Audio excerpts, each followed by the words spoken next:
it now? No? This is actually very saddening. Oh. Yeah, same. To be honest. Oh my god, there it is. Oh my god. Finally. Jesus Christ. I don't know what I did. Oh, shit. No, don't.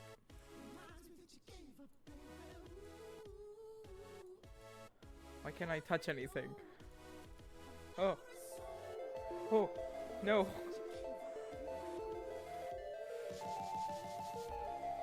No.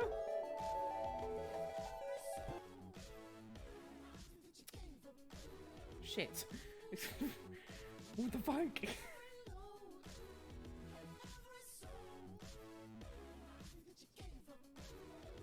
It's there. It knows it's there. I swear to God.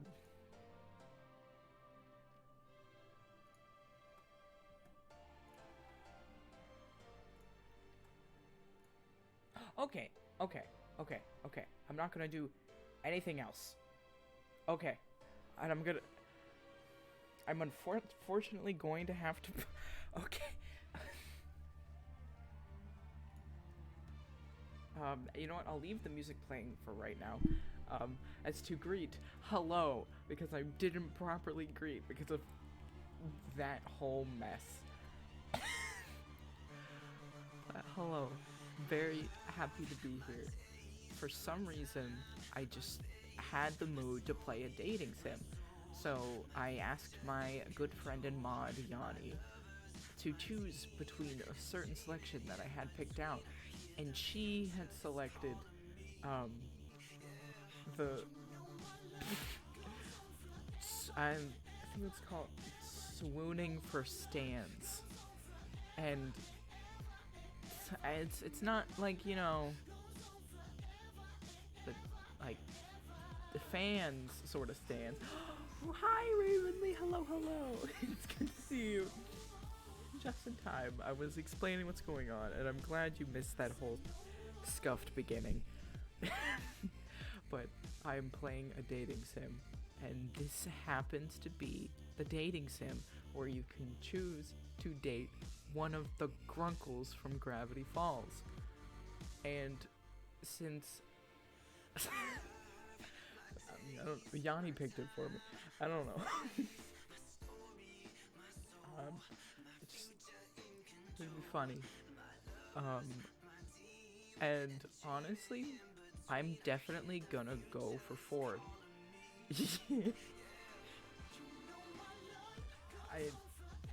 It says that it's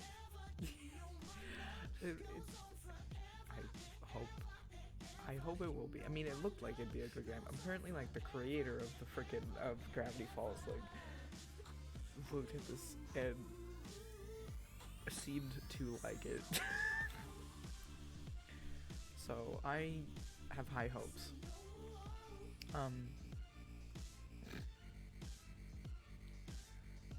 Okay.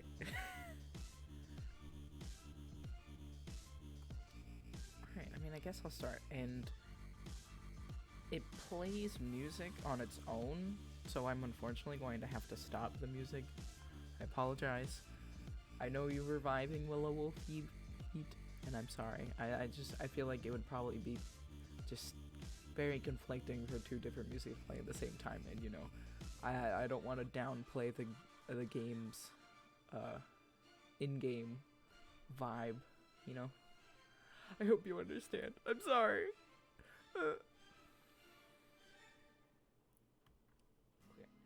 Okay, well, I have to click it. Okay, hopefully that did not just mess everything up, but okay. It didn't. We're good. Okay.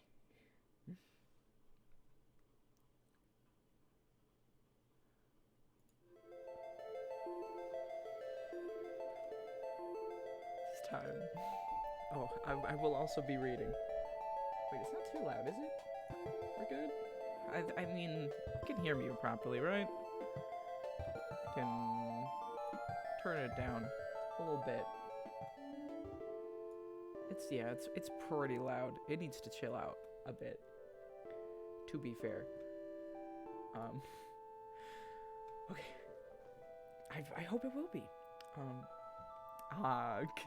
Good old road trips. Oh my god. I have to refrain. Full of promise and ripe with memories. No.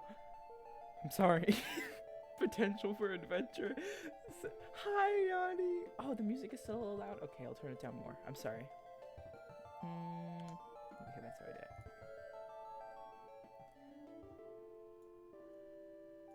There we go. I am sorry for that. There we go. There we go. Okay. Ripe with potential for adventure, soul-searching, and incredible scenery. Or at least, that's what you thought before the novelty wore thin. Is that good? Like, do I need to... Should I turn it down more, or is it all good? Before we continue on. True, Ravenly, true.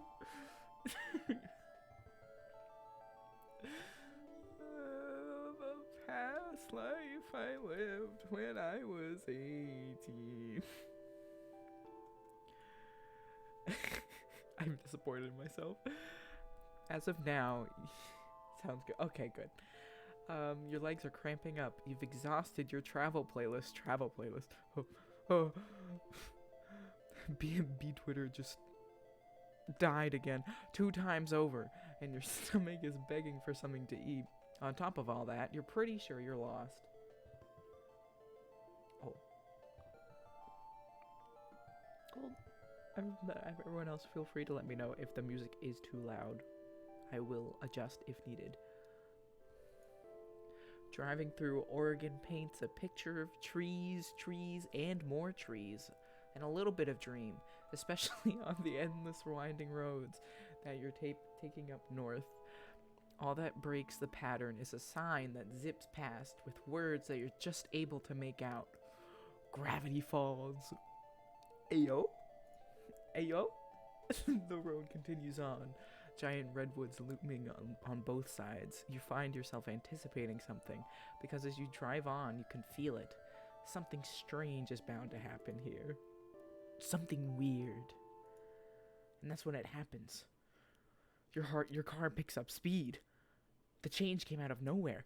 You quickly put your foot on the brakes, but horrifyingly, your car seems to be driving on its own willpower. What the hell? Trying to stay calm despite the panic welling in your chest, you pull the emergency brake only to find that the car resists and keeps moving forward. Like the freaking quote from Meet the Robinsons. Like something is pulling it. The car begins to rattle. The wheels scream against the country roads. Take me home. And you're screaming until... I'm deceased? I died, and I am now in the world of Gravity Falls. That's how it works. There's smoke. Why is there smoke? You cough, fumble for the door, and manage to undo the lock just before the door is wrenched outward from your grasp. Oh? Something lands on your shoulder. A hand? Ayo? Are you alright? Ayo? Ayo, wait, whoa. Oh, it's you. Just who I was looking for.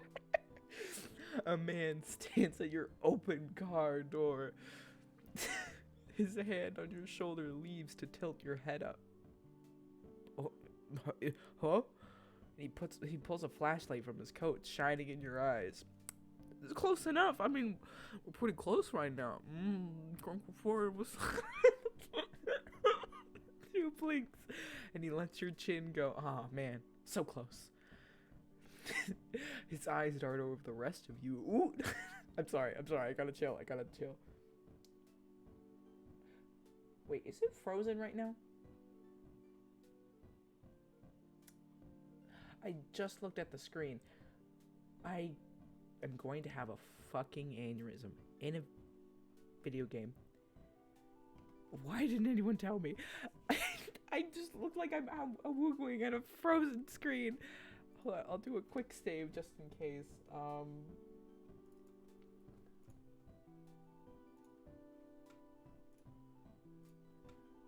It's for what the fuck? Okay, I fixed it. I think. And all you do is watch. Okay, it's frozen. It like literally I have to leave and then.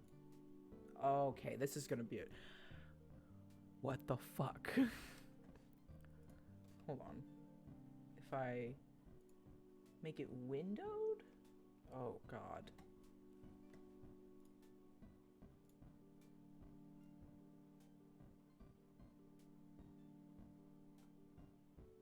We'll see. I would have told you. Oh. Okay, no, it's okay. It's okay. Don't worry. That's my bad. I should have looked. Okay. I think windowed works. Okay. Hopefully it's big enough for you all. Hopefully. But yeah, this is why I awoogood.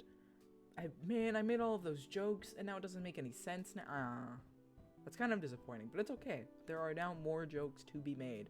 Anyways, Wooga, I've literally been making like I've been doing like the kind of gesture where it's like the fuckboy face where you do the lip bite, but I'm not doing the lip bite at the moment, but I'm still doing the thing. And what's your name? Oh, my name. My name is Strobe, my fine sir, J.K. Simmons, my beloved. That was great. It was okay. I'm glad. I think I'll just say Strobe. We don't need to have the formalities and have it all Strobelati, you know? It's okay. My name is Strobe. And my pronouns, wow. He's a man after everyone's hearts. So respectful. Asking the pronouns. Bro. Thank you for asking. That is so appreciated. I'm not even like trying to do like a bit or anything. I'm legitimately being serious. Thank you. Strobe. I'm Stanford Pines. Oh, I know. Ford for short. I would shake your hand, but you look shaken up enough as it is. Yeah, I am pretty shaken up.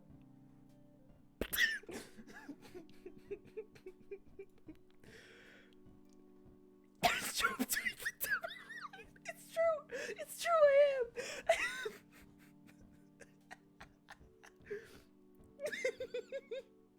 You seem fine as far as I can tell. You seem fine too. But you shouldn't head back out there anytime soon. Alright, if you insist. Where on earth were you driving in such a hurry? The East Coast. To drive 20 hours in an old van.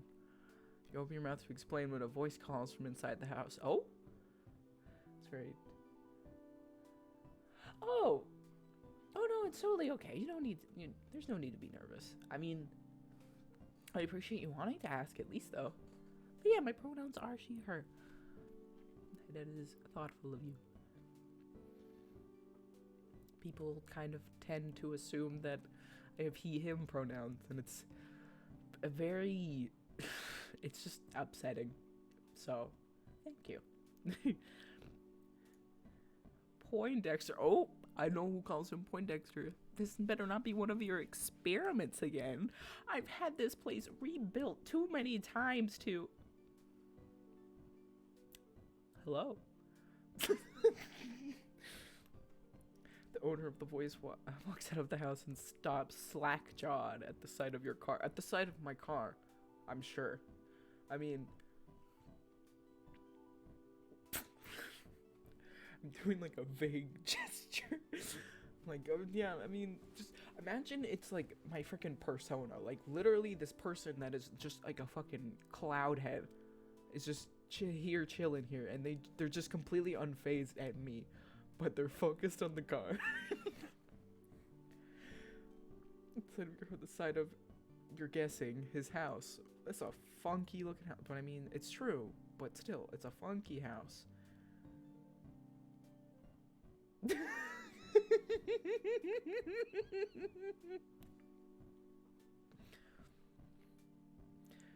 So true. I did like the okay hand symbol, but in real life.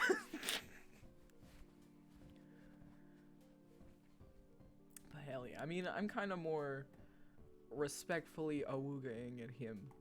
Him.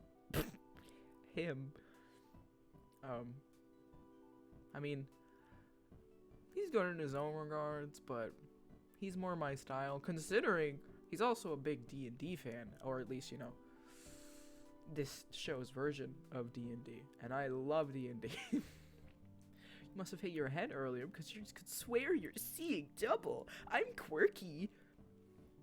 Sweet Moses, Ford. You've done it this time. What? This had nothing to do with me. I was testing my magnet gun. You motherfucker. Oh, so you could say I was attracted to you? It must have pulled this victim of circumstance into the house. He wearing the turtleneck. It's true. He is wearing the turtleneck. I mean, I don't really focus on the turtleneck because that's, like, literally one of my own characters. Like, Yanni, you know the character where wears a red turtleneck. So I'm a bit. You haven't? Oh my gosh. I'm so sorry you haven't been allowed. Dang. It's so fun. I mean, I've only really ever been able to play like 2 different campaigns, but and only like a few kind of sessions in both. Both of them are unfinished. I mean, it sucks that they're both unfinished. I mean, one I don't think I'm ever going back to because it was like with my ex. But it was so fun still. And God, I miss playing it so much. God. And honestly, I hope one day that I get to like, okay, I need to like go back to the game. I'm sorry.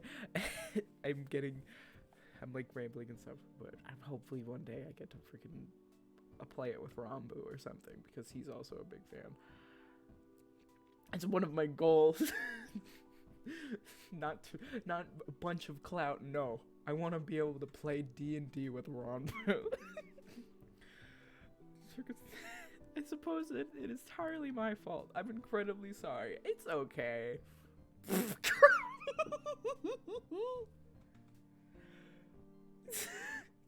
Just fucking start crying on the spot. You don't even know these people. I'm gonna reassure him, bro. Unsure of why you're reassuring this mystery man who just wrecked your car. You give an awkward shrug. Oh. I mean, that's not. Why am I not saying anything? I just be like, no, like, dude, it's okay. You could say it was attractive. Nope, I'm not saying the same joke twice. It's all right. No, I must have done something wrong. A wire mix-up, perhaps, or the potentiometer. I think. They're talking about your other mistake, Sixer. Oh, right. Yeah, apparently SpongeBob and D&D. Oh, even SpongeBob? What the heck? I'm so sorry. What the hell? That's lame. Yeah, I'm sorry about that. Dang.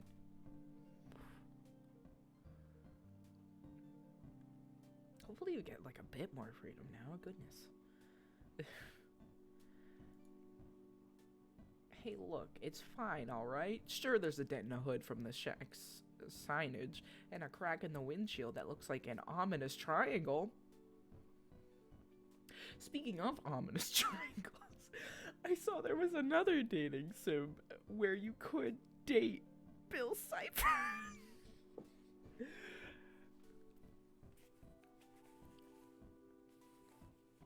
It was not picked, but it was one of the choices. But I'm sure she'll still run. I mean, not very fast or well. Oh, you're talking about the car. My bad. You try to start up the car, it sputters, but ultimately nothing happens. Damn. You wrecked my fucking car. I guess I'll have to stay here. You feel like crying. Well, I guess I should have picked the cry option. Oh.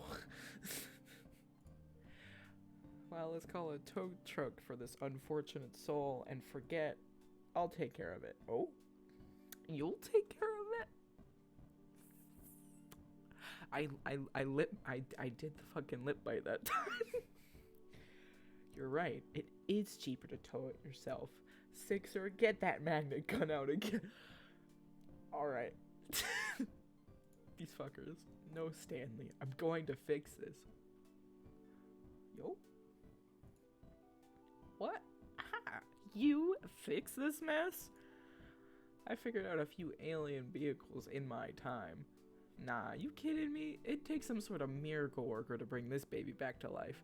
And this miracle worker is on vacation. Shit. Stanley, a moment. Oh, no! Come back! Come back to me. Ford and Stanley turn away and you're left to your thoughts. Who could anticipate a car accident like this in the middle of a road trip?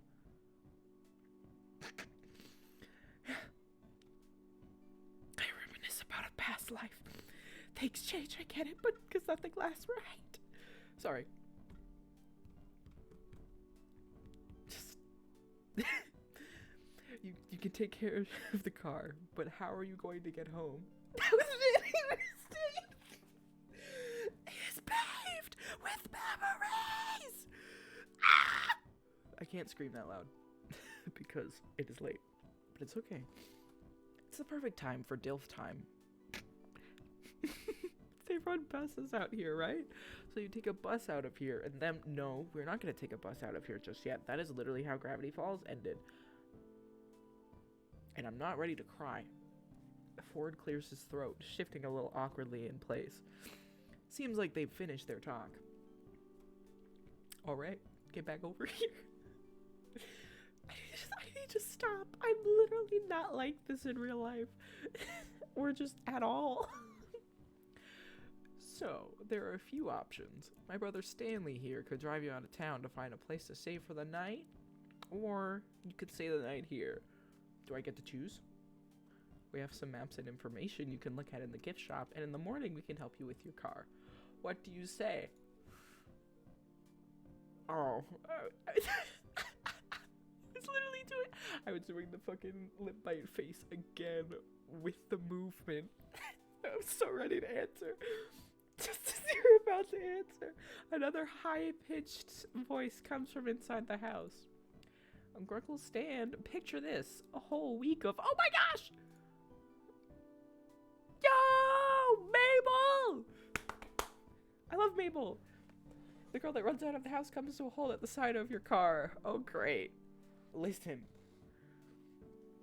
You're not gonna address the elephant in the room? Which is me?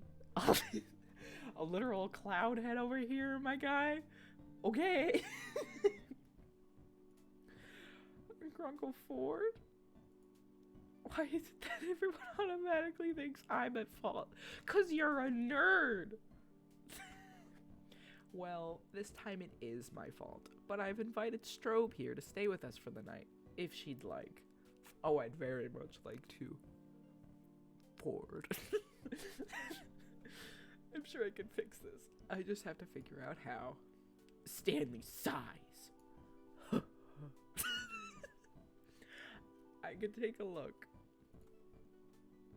Being on vacation's pretty boring, and the old Stanmobile hasn't needed a tune-up yet. so it wouldn't be too bad to work on something in the meantime. Thank you, Stanley. I'm sure I can put something together from the gadgets I have laying around if you need any specialized tools to help you with the shop. And let me introduce myself. I'm Mabel. You can ask me anything. I pretty much know everything there is to know about this place. Mabel, I would die for you. Wait, hold on. I haven't even said anything yet. I appreciate your offer to let me stay and to repair your car. Yeah, it'll be good as new in my hands. I mean, look at my stand-mobile. She's been through the ringer with Mabel, my beloved. Agreed. But you live fighting a lot during this. Yeah, I am. Just imagine me perpetually lip biting every time Ford is on screen.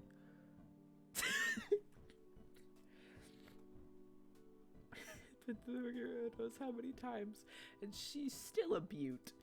He points out a red car parked a distance away. You can't really see how beautiful it is at this distance, but he sounds really confident. I wouldn't believe him. This man is a dirty liar. Like, look at him. He got little warts on his nose. Well, this turn of events is fortuitous. Free repairs, free lodging. There's no better deal to be found. And if things don't work out, the town probably has some sort of auto repair shop you can head to instead. Not to mention, you got two freaking dilfs right here. No, I gotta stop. Well, I accept. Thanks for the help. And my apologies again. What an embarrassment. I must have made such an elementary mistake. It's okay. Don't worry, Ford. I'm happy I'm here. Suspicious and scrumptious. This turn of events is very scrumptious.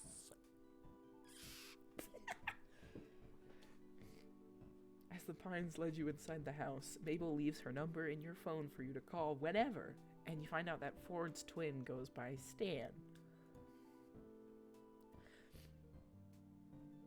This part's the house, but just outside the door is the Mystery Shack. Hey, have you ever been to the Mystery Shack before? Fuck no, dude, this is my first time here. I wanted to, actually. I saw a bumper sticker while I was on the road, and I got curious. You're interrupted by a loud, triumphant ha! Those bumper stickers were a good investment, and Sixer says they're too plain and graphically simplistic, and don't even have an address on them, Stanley. How is anyone supposed to find the place to attract customers? Sixer, did you hear that? Well, they are geographically simplistic. I don't know how she found the place, let alone thought what is the Mystery Shack was compelling. I kind of liked it. See? She liked it. Hey, I like you, Strobe. Oh? Grunkle Stan. I shouldn't call him Grunkle in this situation. Because, you know. But, you know, it's that Stan. Oh, fuck. How about I give you a tour sometime tomorrow? Regular price. Oh, he likes the cloud head. Wait, that sounds so bad. That sounds so bad. Forget I said anything. Mabel, no. Mabel, I don't. I hope you didn't hear me, Mabel. Mabel. I've hurt your ears. I've hurt your eyes. I've hurt everything. I'm sorry, my beloved. No.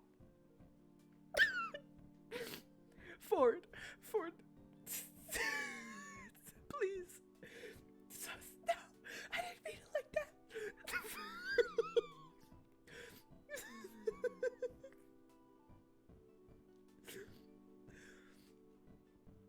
Ford, please, I'm sorry.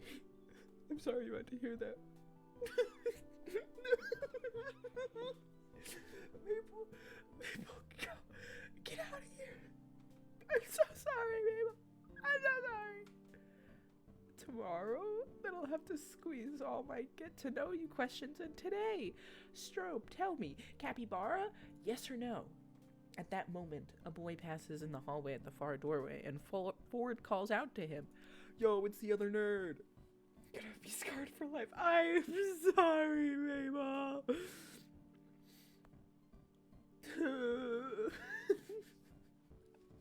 I'm terrible. Dipper, my boy. I'm surprised I didn't see you run out to the scene of the crime. Howdy. What crime? What crime? I have an alibi, I swear. Oh, you have someone with you. Hey, I'm not suspicious at all. When the Dipper is sus? Did you guys see that car at the side of the shack, though? For a second, I thought the Manitars were back with a grudge. Yo, but I thought the Manitars, like, were chill with you. Sussy! Sussy! Yes. About that. Dipper meets Strobe. I've, stranded her carb here by accident. She's staying here for the time being. Yeah, I am. Sorry. Stranded her car here? You crashed it? Oh, I thought he was like backing away. That's so funny. Yeah, the Essence shack fell on it and everything. And the windows are cracked. One window. The windshield. And Strobe was lucky to make it out alive. She's fine. No injuries, thankfully. The magnet gun's rather safe despite having never been I can't speak. This is the worst time to not be able to speak. Ford got me tripping over my words. The magnet gun's rather safe despite never having been tested in a formal setting. Yeesh. More like no, I can't say that. Did you not, like, take safety precautions or anything? Actually, the irony of the situation is that I was trying to install a safety precaution. Oh, they evaporated. Hey, if you two are gonna do your nerd talk, I'm gonna get Strobe set up. No, don't take me away from him. No. Mabel, sweetie, why don't you just show Strobe around? Let her stay in, the storage room. That's still empty, right? You're gonna put me in the storage room? I'm not storage to you. No injuries, just trauma. That's how it be. Let's go. Trauma. There's nothing wrong with more trauma. Woohoo. I'll make it empty. Oh, Mabel. Appreciated. The rest of the day consists of Mabel showing you the storage room you'll be staying in. Then the kitchen, and the living room, and the hallway, and the bathroom, and pretty much a comprehensive tour of the mundanities of a regular house. Neat. Eventually, you found out that the family is even more extended than you know. The decorative doilies, whoops, make a lot more sense knowing a grandmother normally lives here. And her grandson, Seuss. Oh, it's set in this time. Oh. Or was it Zeus? Alright. Whatever the name, you look forward to meeting him when he comes for work in the morning. Yeah! Zeus! When you go up to the attic, Mabel opens the door to reveal Dipper, nose stuck in his book, but you catch him occasionally glancing up at you as he pretends to read. Well, at least, okay. Dipper, stop being so sus, first of all, and it's understandable that you're sus over me. At least someone is sus now over the, like, freaking cloud head, you know, God. The next member of the family snorts up at you from Mabel's bed. A rotund pink pig, whom Mabel declares as her best friend and partner in crime. Waddles! Waddles, my beloved! I would die for you as well. The two are a perfect match, right down to the chubby cheeks and boopable noses. And in the evening, though you'd still been in disbelief over the state of your car, the family dinner and after-dinner TV marathon you'd been invited to made it seem like a normal guest stay rather than a forced circumstance. No, there's no force in me. Returning to the storage room Mabel had shown you earlier, you find an air mattress waiting for you and more pillows and sheets than a summer night warrants. Oh, dang. Triangle. Ooh. Ooh. Sus. Oh. You wake to the weak glare of sunlight streaming in through the small high window in the wall. You can't remember your room having this kind of feature, or any hotel or motel room for that matter. And then yesterday comes crashing back to you. I mean, that's usually not how it works for me. I mean, what I can't really say that because it's not like I've woken up any like random place before.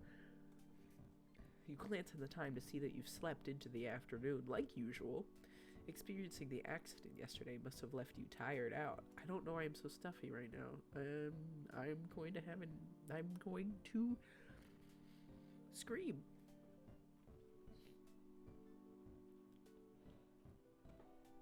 One moment.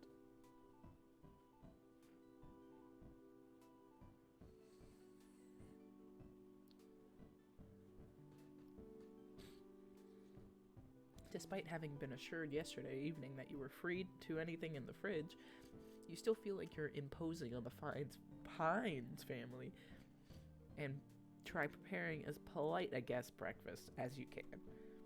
You wash your dishes in the sink before you leave, and just as you're about to exit the kitchen, you bump into Ford. Oh, that's okay. I hope you sleep well, Willow, and best of luck with work tomorrow. I believe in you. Thank you for tuning in while you have. It is very appreciated.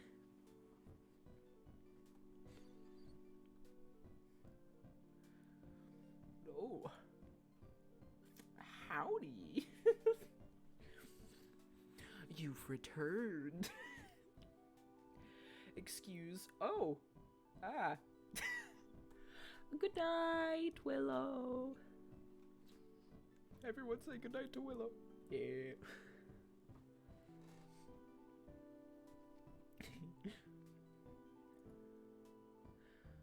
Again, sleep well and best of luck with work. Yes, from yesterday, of course. Ah, he's so awkward. A man after my own heart. For a good, solid moment, Ford regards you in awkward silence. I love it. Oh, I love him. Ford clears his throat. I believe Stanley's taking a look at your car outside if you want to be there for it. Nah. I'm okay with being here in awkward silence. You give a nod. No! And make to leave for real this time when Ford speaks up again. And Strobe, I'm sorry again for the accident. If I'd been smarter about, well, let's just say it's entirely my fault, and you shouldn't worry about this at all. Ford! You... When it comes down to it, Stanley does have a knack for cars. I predict you'll be back on the road in a matter of weeks. No. That's too soon. Oh. I'm so out of character for myself. Weeks. You can't keep the dismay off your face. And can't really bring yourself to try to either. What am I going to do with the weeks? Oh, Strobe. You could already answer that question yourself. You shouldn't say what. More, nope. That was a little. No, that one's a little much. You could assume what I was going to say there, but I'm not.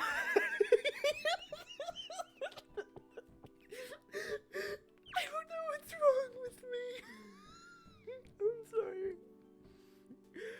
Ford, who'd gone kind of who'd gone kind of uncomfortable and closed off when your face fell, recovers at the prospect of a question he can answer. Oh?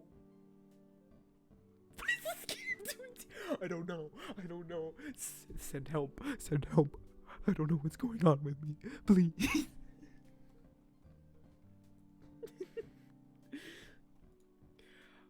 Oh, there's the town to tour, of course. Oh? You gonna give me a tour for it? Are you gonna give me a tour? Oh. And the Mystery Shack. Why you gotta get such a serious face for that? But if you ask me, all that pales in comparison to... Hold on, do you hear that? Tour date. Oh. Yes, I'm forward. I hear it. It's my heart. Ford turns to the kitchen doorway to investigate. Sounds like... The sound comes again. This time you hear it as well. The squeal of a pig. Followed by a pair of quick footsteps running down the stairs. Waddles tumbles past the kitchen doorway, and Mabel comes into view soon after. A few sheets of paper clutched in hand. Oh. Ford steps quickly out of the kitchen, and you follow to the doorway, getting there just in time to see the apparent tug-of-war between Mabel and her pig over a saliva-covered sheet of paper. The paper rips, and after nearly toppling backward from her efforts, Mabel recovers, snatching the scrap of ripped paper from Waddles' jaws and lifting both pieces up victoriously. Ha-ha! Mabel wins again. Now I just gotta find Grunkle Ford. Ford, who'd run forward and held out a hand to steady this energetic child when she'd been in danger of toppling over, now finds a number of crumpled sheets of paper shoved into his hands. Mabel tugs urgently at his coat. Oh, Grunkle Ford, you've got to help me! Oh. Ford kneels down to face Mabel with a serious, tough, concerned look. Slow down, Mabel. What's the matter? Tipper found a stack of pages from your old journals, and I walked in and Waddles ran up and started eating one, and he must have been chewing on it to warn me, Grunkle Ford, because look. Mabel takes the ripped halves of paper back from Ford's hand and joins them together, holding it up for Ford to see. I see. And you took it as a warning? Yes, it says here that it eats small dogs, and Waddles is a small pig. But he sort of looks like a dog from far away, and Waddles must have feared for his life. Oh my God, Mabel, my beloved! Waddles seems to second this notion with a snort, or not, as it seems the pig is lounging adorably a short distance away in the hallway. You can't imagine what this dangerous predator could be. Some kind of wolf? Something bigger? You're suddenly not so keen on staying anymore. Okay. Me? You need to chill out. Remember the pterodactyl I told you about? Waddles was so scared that time. I can't let him leave my side. Pterodactyl? You suppose pigs are allowed in museums around here? You suppose pigs are allowed in museums around here? How about I finish that repellent I never got around to completing? That'll keep Waddles safe from harm. Mabel flops down on the floor in relief. Man. Good job, Ford. Crisis averted. Grunkle Ford, you are an actual lifesaver. Waddles, you have nothing to fear. Ford chuckles, lifting himself out of the kneel and standing back up. Alright, I'll go get my recipe. Yeah, Mabel the beloved. Honestly. Oh, we're alone now. Howdy, Ford. That bites. Ford turns to leave. No, don't leave! Wait! And you suddenly remember that with nothing to better do for the weeks you're going to be here, it wouldn't hurt to get to know Ford. Yeah, B, now you're speaking my language. He He seems to know what there is to do around town anyway, and you'll need that to not die of boredom in the first week. Or, more pressingly, you can go check on your car and see what Stan's made of it so far. You're not exactly eager to face seeing your car in the side of the house again, though.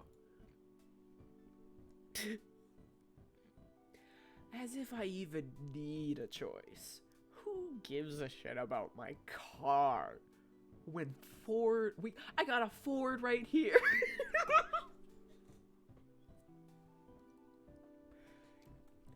We don't even need to worry about it! Ford, wait! Need a hand with our recipe? You know, Ford... Sussy joke. But listen, it's not that sussy if you don't read too much into it. I can handle it myself. God damn it. Fuck.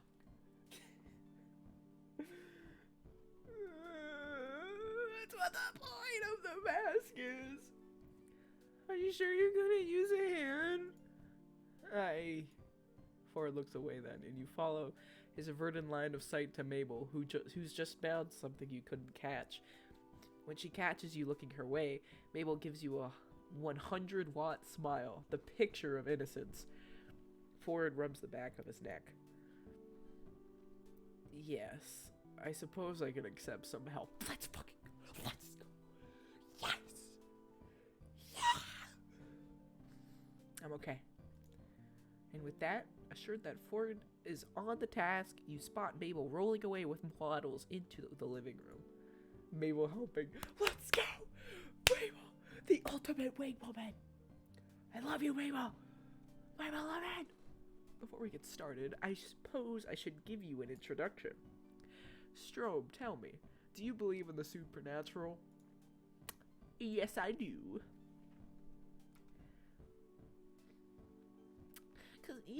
It's because of Sam and Dean and all that. No, I'm kidding. Well, you're about to come face to face with the unexplainable yourself. Let's fucking go. You see, Gravity Falls isn't some quiet, unassuming backwater town. Much more lurks below its surface. I thought of a really... No, that one's too much. I can't even allude to that joke. Ford pockets the crumpled journal papers, gestures for you to join him as he walks. You do, and follow him through the living room and into the gift shop. Oh yeah, Yanni, you weren't even here for it. I literally started the stream by playing 2 trucks. I literally fucking... My starting music was 2 trucks, and I was jamming. For example, you must have heard Mabel mention a pterodactyl. Most would say none exist in the living world today. Yeah, as I should. But I say, not if you know where to look. Oh. Ford reaches under the cashier counter and retrieves a packet of vintage-looking cocaine. I mean gum. Oh god. Inspecting it for a moment before slipping it in his pocket. He looks around in thought. I mean, not really, not at all. There are no drugs here. It is gum. Hold on to my explanation for the moment. I need to retrieve some more supplies. So polite, no. I need to chill. Ford ushers you at the gift shop entrance so that you find yourself on the outside of the shack, then shuts the door behind you. What the fuck? Okay.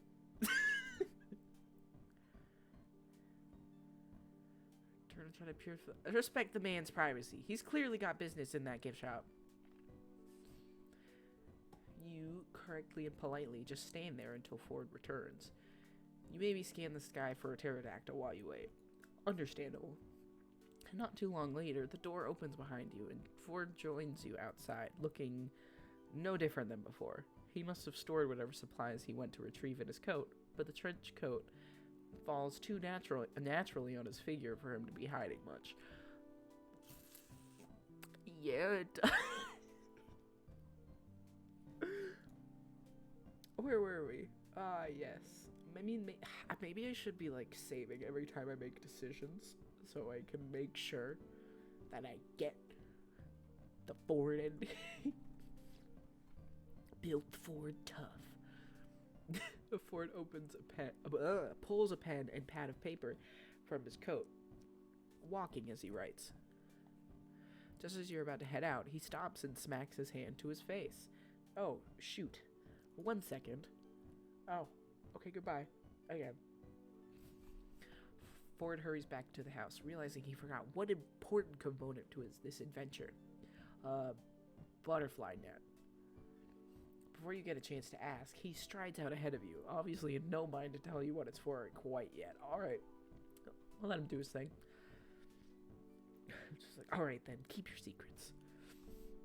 The pair of you walk past the shack and down a well-worn path into the trees surrounding the house, sunlight peeking between the pines. Coincidence? He double-checks whatever he scribbled onto the paper and tucks it back into one of his coat's seemingly infinite pockets. He stops and turns to face you with a definitive nod. My recipe for repellent called for a sprig of lavender, 2 thin slices of ginseng, a drop of bat blood, a chunk of amber, and 3.5 milliliters of ink. What in the Mendy in the ink machine do we need ink for? He pauses, staring down at the path in thought. Obviously, I already have all those components on hand, all except for one last ingredient, a single moth swing. Yeah, from Mothman itself. Yo! That was like that one other dating sim that I wanted to play where I wanted to date Mothman. But I chose you, Ford. I could have had Mothman. But I said no. I mean, I didn't. I mean, it was Yanni's decision. But still. You can't help it. You gasp! Ford glances at you, and you think you see a hint of a smile before he turns back to the path and continues along, wind ruffling through his hair. See, me knows about Mothman. You see, Mothman is the very creature on that page that Waddles seems to fear. Using a piece of itself should ward it away, or at least lead it to believe that Waddles isn't for eating. Wait, one moment.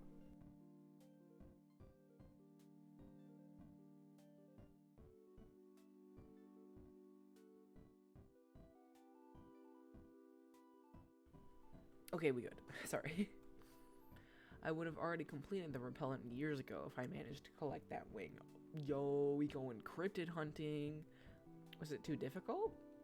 No, I just never got around to it. Besides, Mothman used to come bat at this lamp I had lit out in the backyard. It seems like such an innocent hobby that I never had the heart to chase it off. Oh, Mothman, my beloved. But if this brings Mabel and her pig a peace of mind, then the time has come to finish this. Oh no! Mothman, my beloved! Sunlight filters in through the trees, causing dappled shadows across Ford's coat as he leads in front of you. Break the silence? I'm not gonna ask how much further. Either I wait for him to speak, or I say, how do you know so much about this? I kind of want to say, how do you know so much about this stuff? I think. Quick save. Actually, you know what? I'll save in general. Nuts. Cryptid hunt. I knew it. We're cryptid hunters.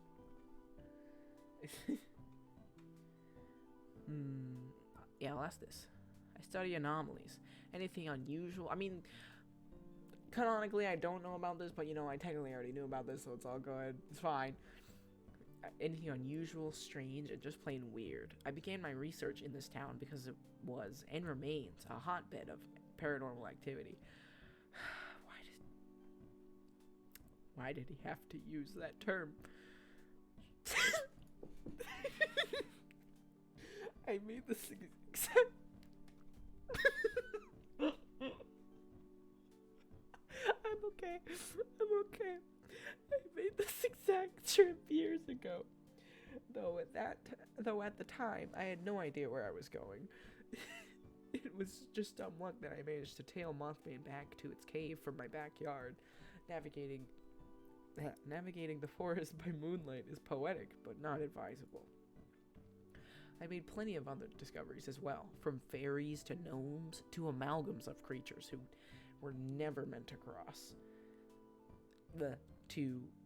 Wait.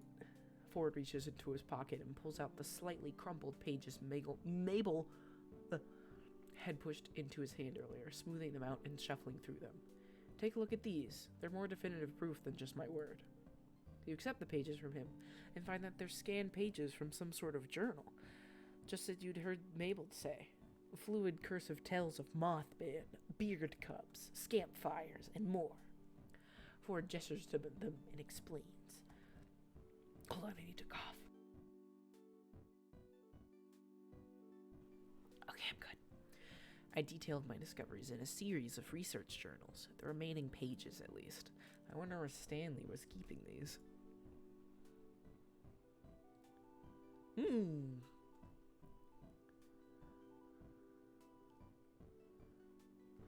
Shit. Quick save again.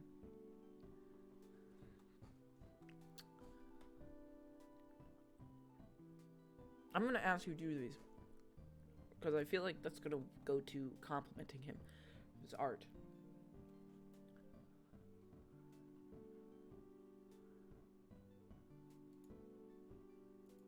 Well, yes, of course he fell. I've seen better. God. What do I?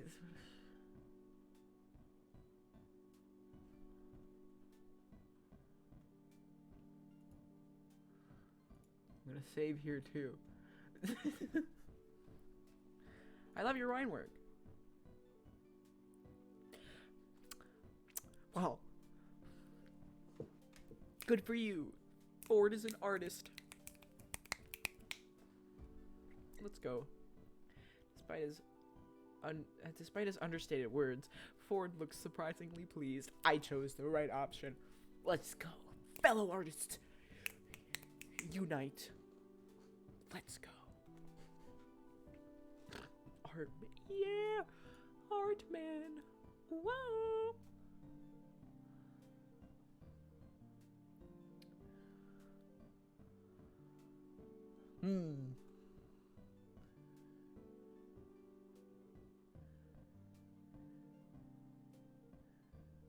Were any of these creatures ever dangerous?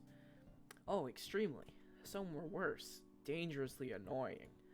Though Ford seems to find his own comment amusing, he doesn't fail to notice your unease. Shit. That didn't help me.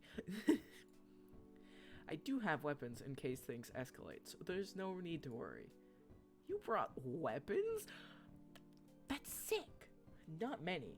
I have a stun gun, my fists, and my sharp wit.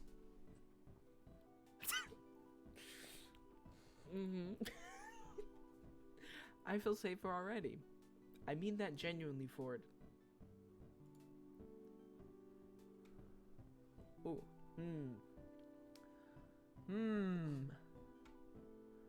Quick save.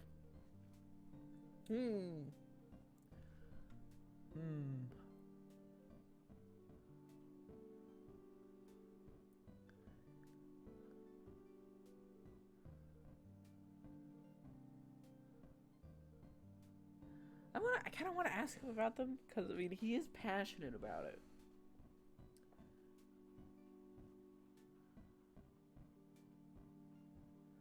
But I could also say this. Well, I did quick save, so that's one way to put it. Only took 6 years for me to get in over my head. He takes a silent moment to look away from your gaze, seemingly in bittersweet remembrance. Oh! Let's go. I could ask him about everything. Ask him about the creatures. Oh, God.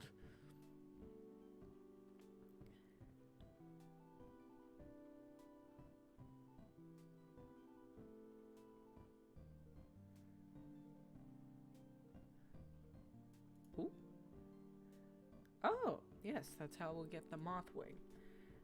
Then why not use mothballs as repellent? Well, I've never tried. Could the most conventional method be the unconventional one? Or would Mothman be able to overcome its mothly nature and persist? It's a good question. You mentioned gnomes? Other places have rats, mice, or insects as house pets. We have gnomes. Picture your typical garden gnome, but more disturbing. Interesting. About this leprechaun. Ford groans. You wait for a further answer, but that's okay. Are there floating eyeballs here? Sounds disconcerting, doesn't it? I once released them at my house by accident and found eyeballs in the most unsuspecting places for months. My guests chose not to comment on my choice of house decor. I see.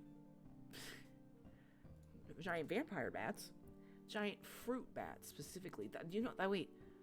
They're among the first to teach me not to judge a creature by its reputation. They're like, these are literally based on actual things. I remember seeing these. I think it was like in the Philippines. They're like giant big old bats that only eat fruits. And they're like little, basically puppies. They're adorable. But also kind of intimidating because they're so big. I only realized they were harmless once I'd been bitten by one. Oh, no. That still sounds pretty bad.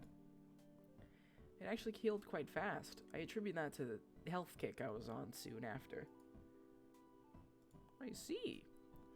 You mentioned a gremloblin? I don't think I pronounced that right, but it's okay. Ah, a rare specimen that I've since steered clear of when accompanied by others. Though if you want to see one in person, I'm sure it wouldn't hurt to walk into that situation again for the sake of education. Bet? I'll ask about the pterodactyl. I doubt we'll spot it today, but perhaps we can go birdwatching later if you're interested. Yo? A tour date and a birdwatching date? Fuck.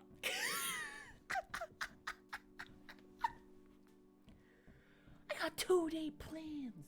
Let's go. You didn't bring your man gun? I thought it would be prudent to leave its magnetic fields alone for a while until I have the time to optimize it. You see, I was trying to wind in the area of magnetic influence, but it's been a while since I last worked with the gun. I need to re-familiarize myself with its inner workings. My guess is I switched a wrong wire or two and instead narrowed the beam. I'd like to see how it works sometime. Ooh. Really? You know, if you're interested in devices like that, my old research colleague Fiddleford would have more to show you. He's the engineering genius around here. I already asked about all of them. No. Shit, I guess we're gonna walk in silence now. I want to talk to him. Suddenly Ford puts an arm out in caution. Suddenly Ford puts an arm out in caution, slowing his pace. Ooh. You narrowly managed not to collide into him. Shit. And Tink glance around to see nothing. Look there. You see what looks like a bundled up plaid shirt moving along the forest floor. Wait, is that a beaver's tail? It looks like a platypus. What are you doing all the way out here? Don't you mean a platypus? Ford shakes his head with a grin. I meant what I said. It's a plaid platypus. A platypus. Okay. Ford moves into a crouch, but stays at a respectable distance, following the small creature. You watch him, and what happened to my voice? And after a moment, mimic his actions. Ford's giving the creature a bright smile, the first of its kind you've seen since leaving Mabel at the shack. Dang. He can't give a bright smile like that to me.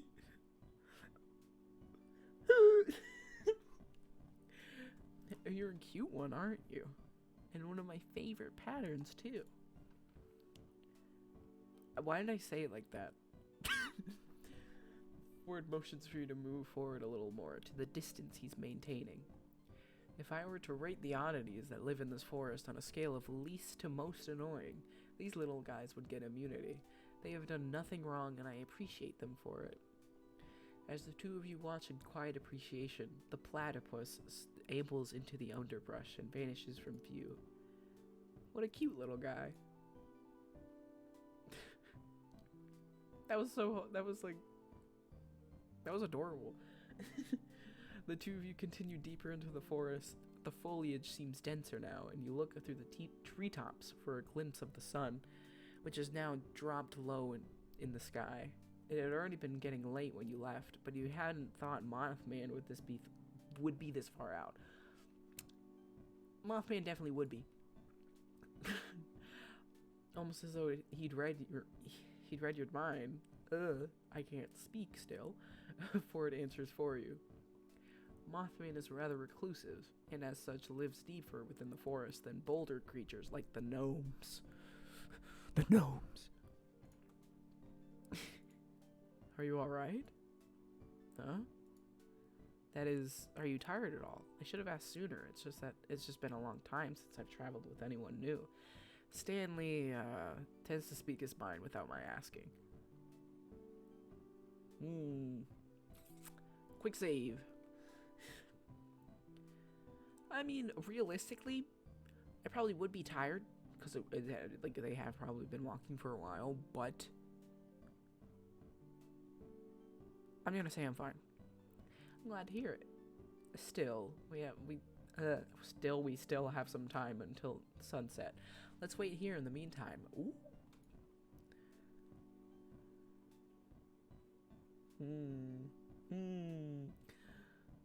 Mentioned traveling with Stan? I suppose it wouldn't do any harm to tell you. He says that, but the tone of his voice says he's been dying to tell someone for months. Let's go. I'm choosing the right choices. Dilford route, here I come. I've been sailing with Stanley around the world, chasing after hotspots of anomalous activity. He seemed to view it as a vacation, but I saw it as a chance to pick back up on some serious research. I've been rather eager to break the news of what we found to the world, but I must first organize my findings. And if I'm honest, I still need some time to get back into the swing of things. Must be strange to come back home after traveling so long, huh? More than you know. Ford laughs, shaking his head. Behind his glasses, his eyes are downcast, almost sad. You want to ask, but decide to stay silent. Oh no! No! He got sad! What have I done? The moment the sun touches the horizon through the gaps in the treetops, Ford gestures for the two of you to continue. You hadn't noticed, but you'd been resting within short distance of a small clearing that holds a cylindrical stone marker. The stone marker bears intricate swirls carved into its surface. Ford reaches into his coat and produces the packet of guns. Oh, opening it and dumping the pieces out onto his palm.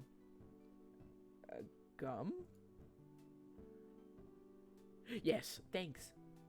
Unsure why you came all the way out here to unwrap gum at sunset, you accept a stick of gum. It's all good. Free gum. Ford puts the remaining gum in his coat breast pocket.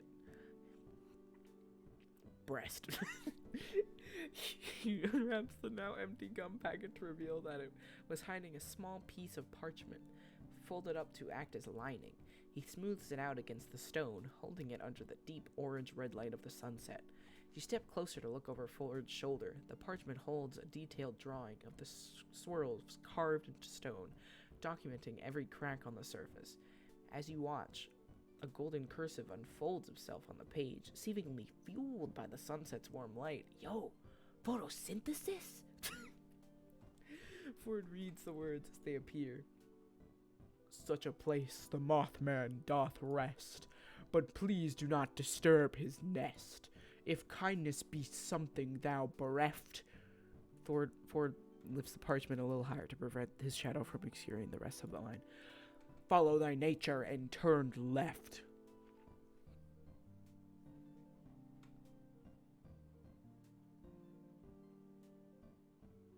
Uh, I think you should answer this one. I don't have enough brain for this. You know what? Quick load. Yes. I think we turned left. Yeah.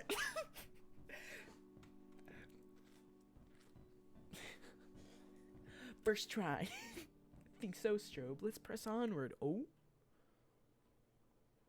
Strobe and Ford in the caves. What will they do? Ooh. Left leads you to a dimly lit cave, which Ford says he remembers well. Thank you, Yanni. I appreciate it.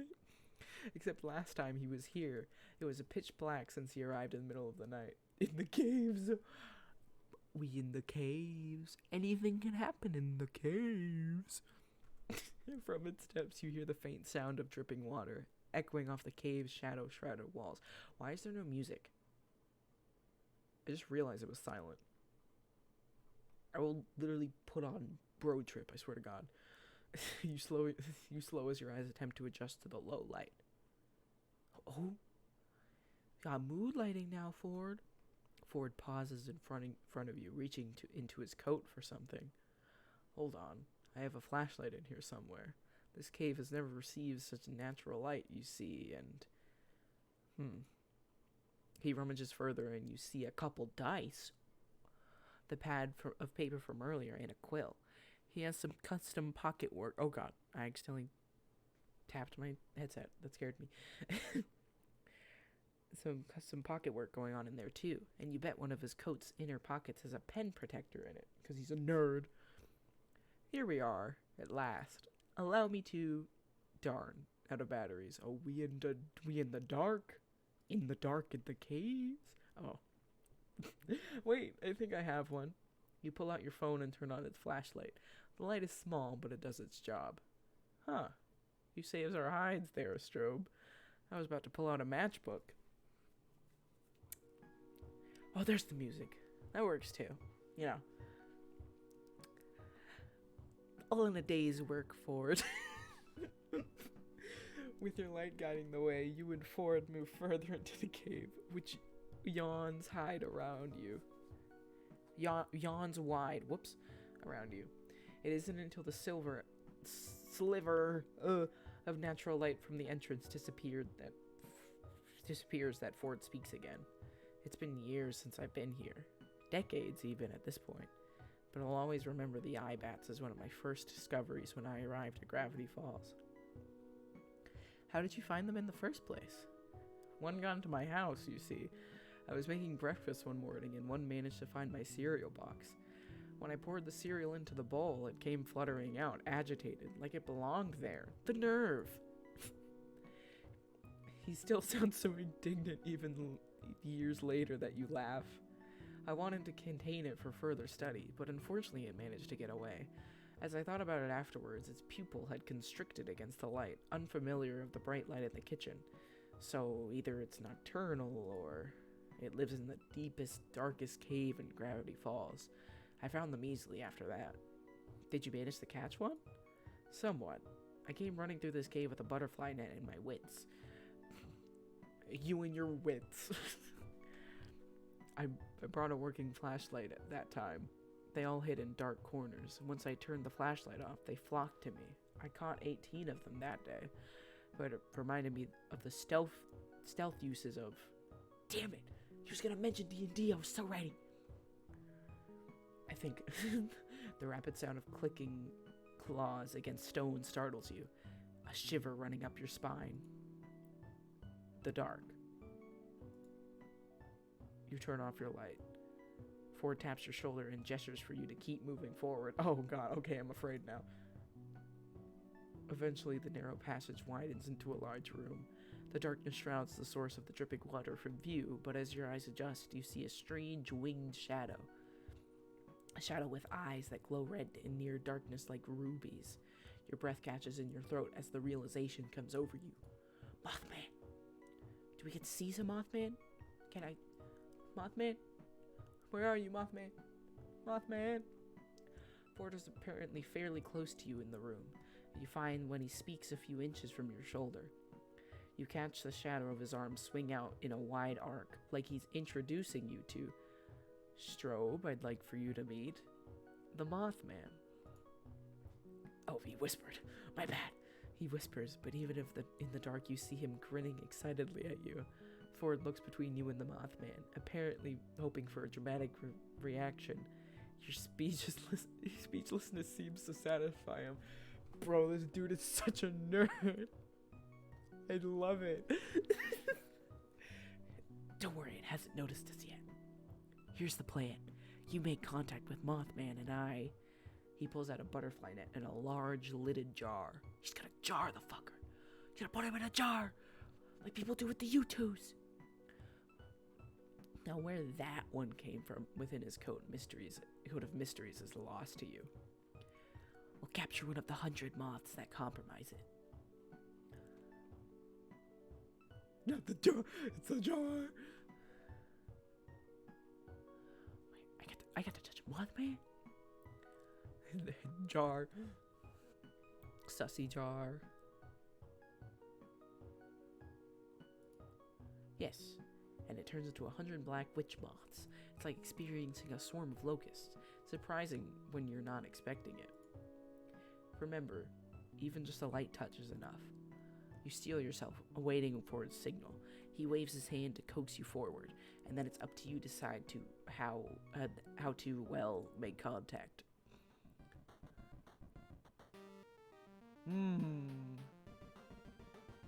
Yo! This is like battle music. Quick save.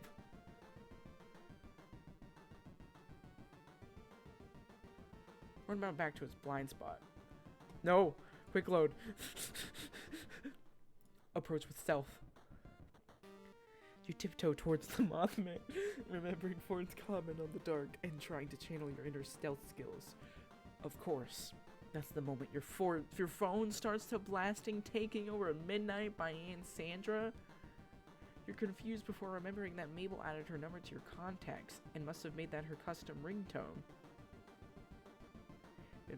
Mothman turns at the noise and screeches, but before you can barrel into it, the creature explodes into 100 moths, fluttering around you, getting stuck in your shirt and skittering around your face, surrounding you in mothy hell. Your task accomplished, Ford rushes into the swarm of moths, waving the butterfly net with a few unsuccessful swipes. He tries swatting the more aggressive ones away, but there are too many.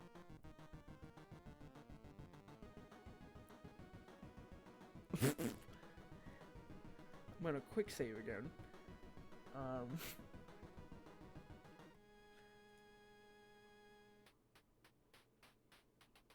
You do this, it's a bad idea. You know it's a bad idea. But what on earth else are you meant to do? Okay, nope. You grab your phone and quickly switch the light on, turning to Ford's side. First try. I'm smart. High IQ. And holding it up high. You even attempt to call them over, despite knowing they don't respond to sound. Before long, they all crowd around the phone, the scent of light flickering and reflecting off so many small wings would be somewhat captivating if you hadn't just been in the midst of them. Ford puts the butterfly net back away, a jar in hand, carefully scoops one of the moths up. Wow, I'm so glad I picked that as my first option, because I am pro at games. Well, that could have gone better. But we've succeeded nonetheless. Sus. As Ford pockets the jar, you turn off the light. With no light and no front to focus in on, the cloud disperses. That was amazing! Ford laughs, brushing dust and dirt off of his trench coat. Yeah, because, I didn't make any mistakes. At all. Didn't happen. Don't know what you're talking about. You could say that. Our completed repellent is within sight. Let's head back. Ford turns to leave the cave. He looks calm and content.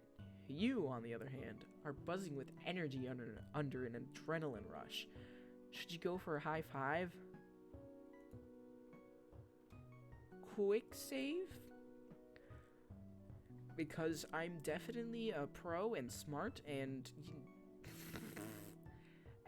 have not made any mistakes so far in the game, and nothing will go wrong.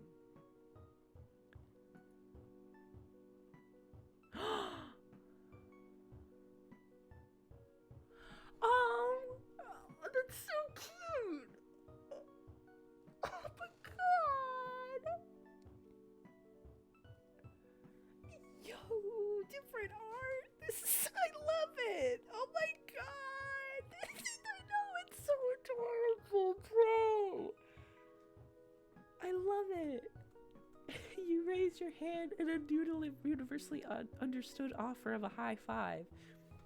Ford pauses, then grins, high-fiving you, or rather a 6.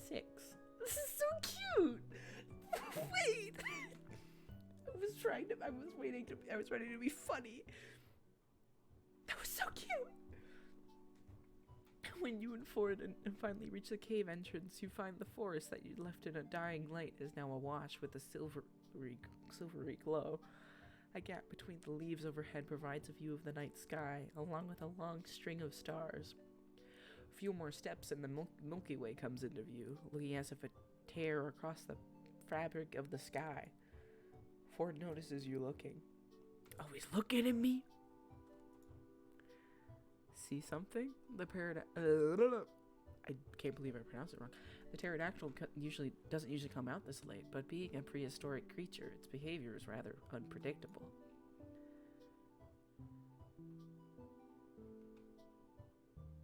Quick save. I've never seen the Milky Way in person before. Because I don't think I legitimately have. It looks amazing. Isn't it? It's remarkable that when you can see without light pollution from the city. Here on the outskirts of town, you can see a good portion of the Milky Way every night. He gazes up into the night sky. A whole year has passed, yet it still feels strange to see a sky I recognize. What? Oh, traveling, you know. I was in a different part of the world.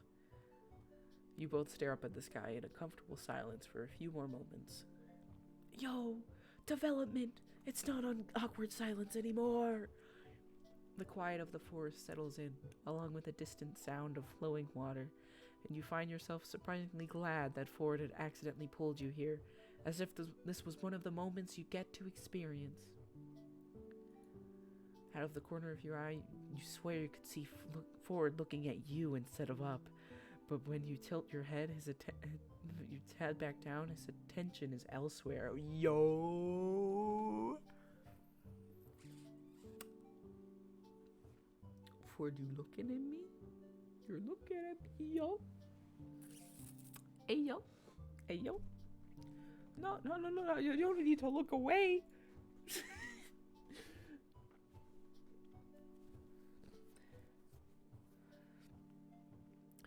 Oh, Ford, keep your attention over here.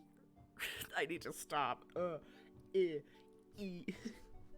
God, I sounded a little... I just sounded like full of myself for that. That was gross. Eventually, the two of you come to a wordless mutual agreement to continue on. And you're walking again. You'll have to show me the other creatures that live here sometime.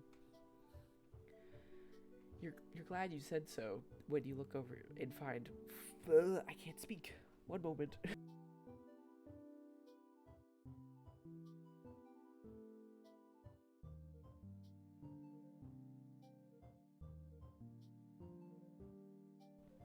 Okay, sorry. You're glad you said so when you look over and find that Ford looks pleasantly surprised to hear it. His chest puffs out with pride. Of course. Maybe we'll even get to spot the hide behind or tag along with Dipper when he next visits the multi-bear. The what? Ford taps his temple, grinning. You'll have to wait until I show you to find out. I'm holding you to that. Yo. This feels kind of like flirting right now. Are we fucking flirting? Ford, are we flirting? Holy shit. We have some time left before we get back. If you're up for another walk, you must make a face because Ford looks back to you and laughs. We're not far, I promise. I just thought I might answer a few of your questions if you have any. Quick says. Actually, I do have questions. You must stay in great shape if you do this all day. Ha!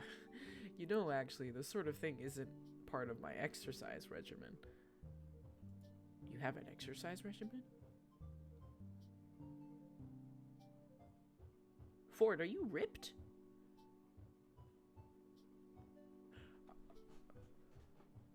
Holy shit. That actually kind of shook me a bit. In good shape. A man's in good shape. Oh, oh, oh.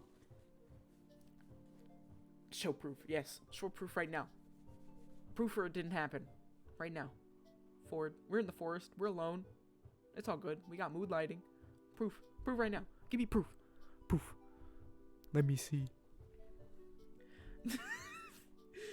Ford turns left at the stone marker towards the sound of the river, and sure enough, after a while, it comes into view. The moonlight illuminates the water as you walk along it. Yo, this is romantic. After following the river for quite a few minutes, the shoreline expands into a small round lake. Yo, it's a lake. We could do like late night swimming, and you can show proof.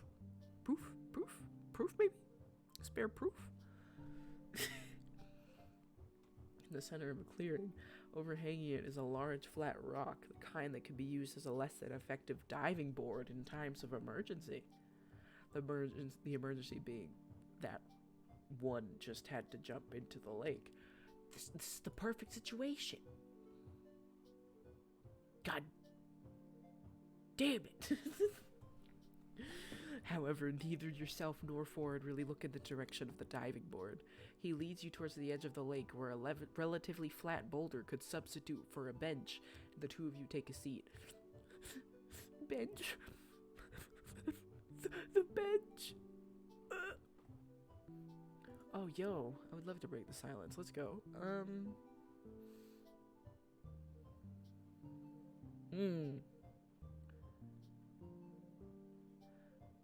Ask about his family. Actually, wait.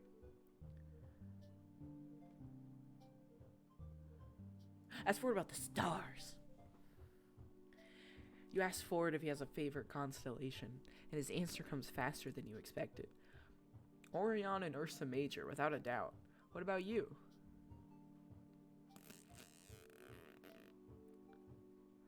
What if I say, coincidentally, Ursa Major? Well, you must have good taste.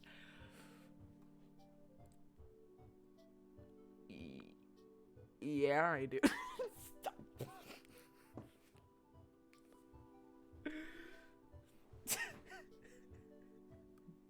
See, he's doing it too. I'm doing it with him. Except I'm lip biting. It's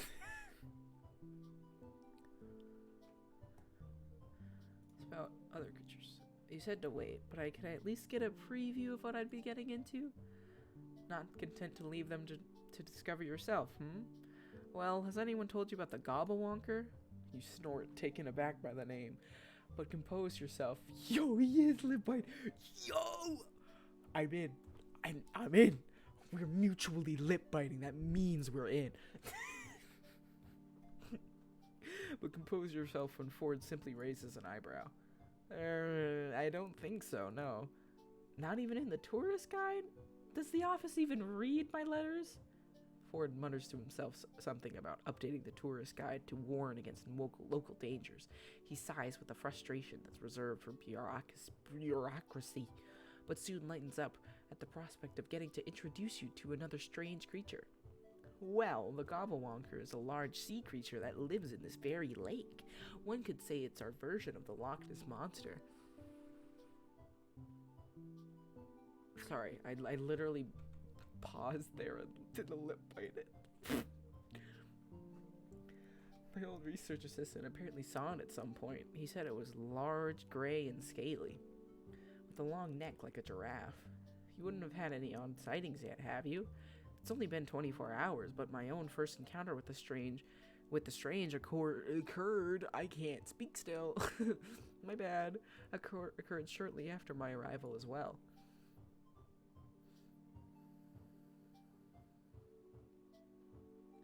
What happened last night? I don't think anything happened last night. Yeah, no, I literally just... Yeah, no, not apart from today. Well, don't count on that being the norm, Strobe. In fact, the norm is a laughable concept here.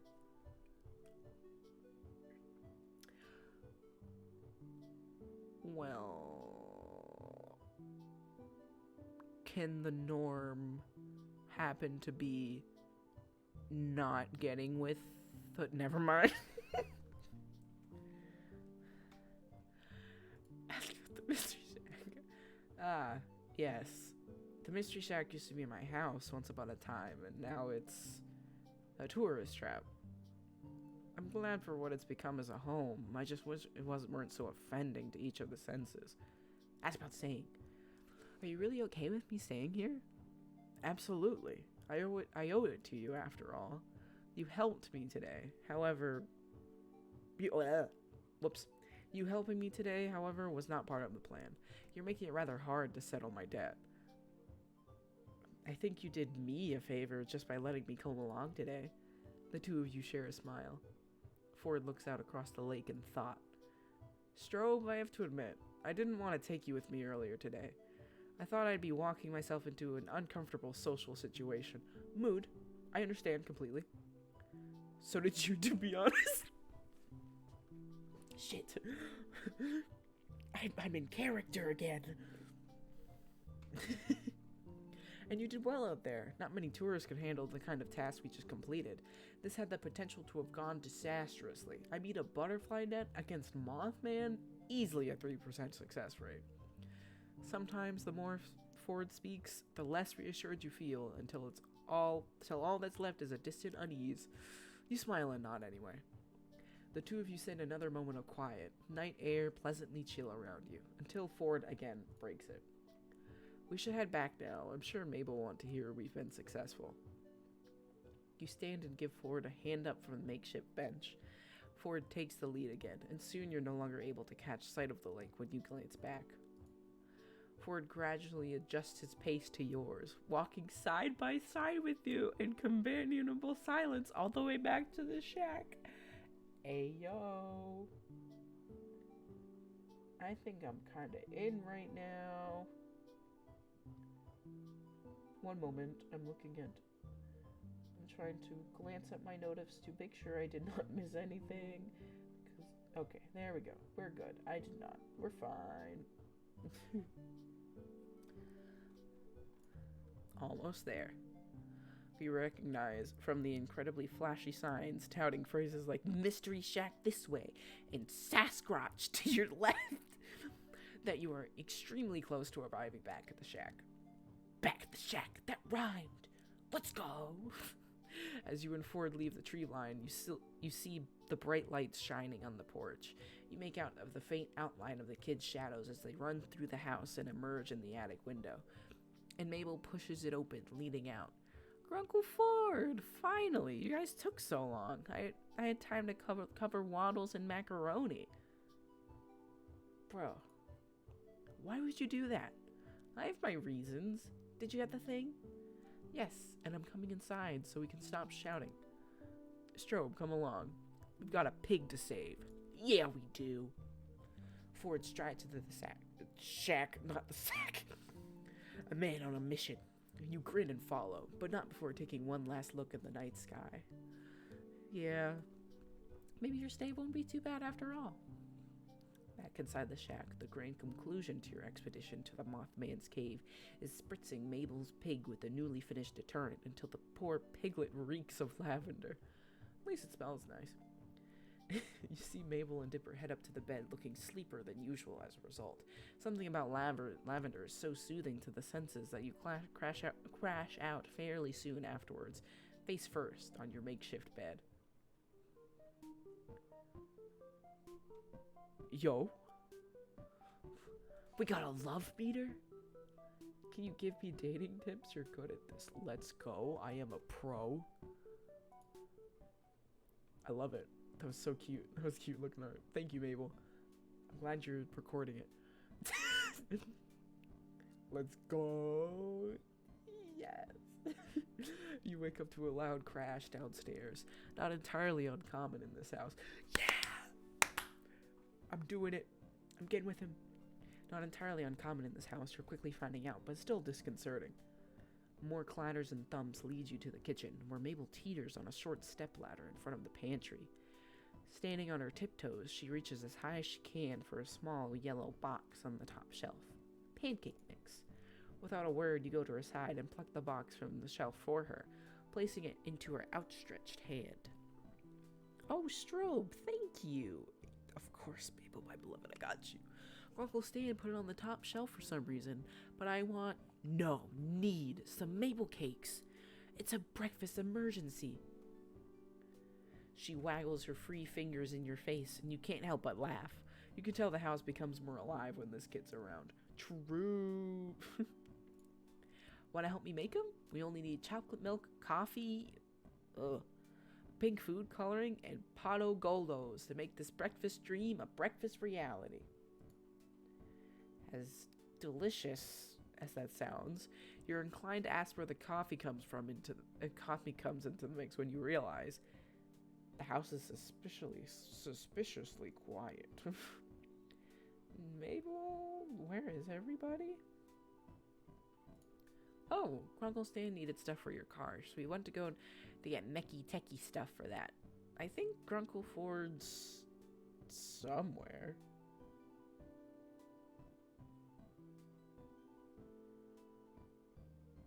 Oh, hold on.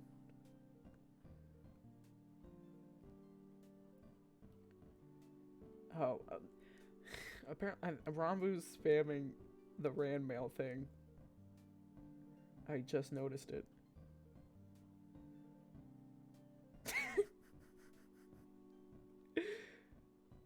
Oh my god.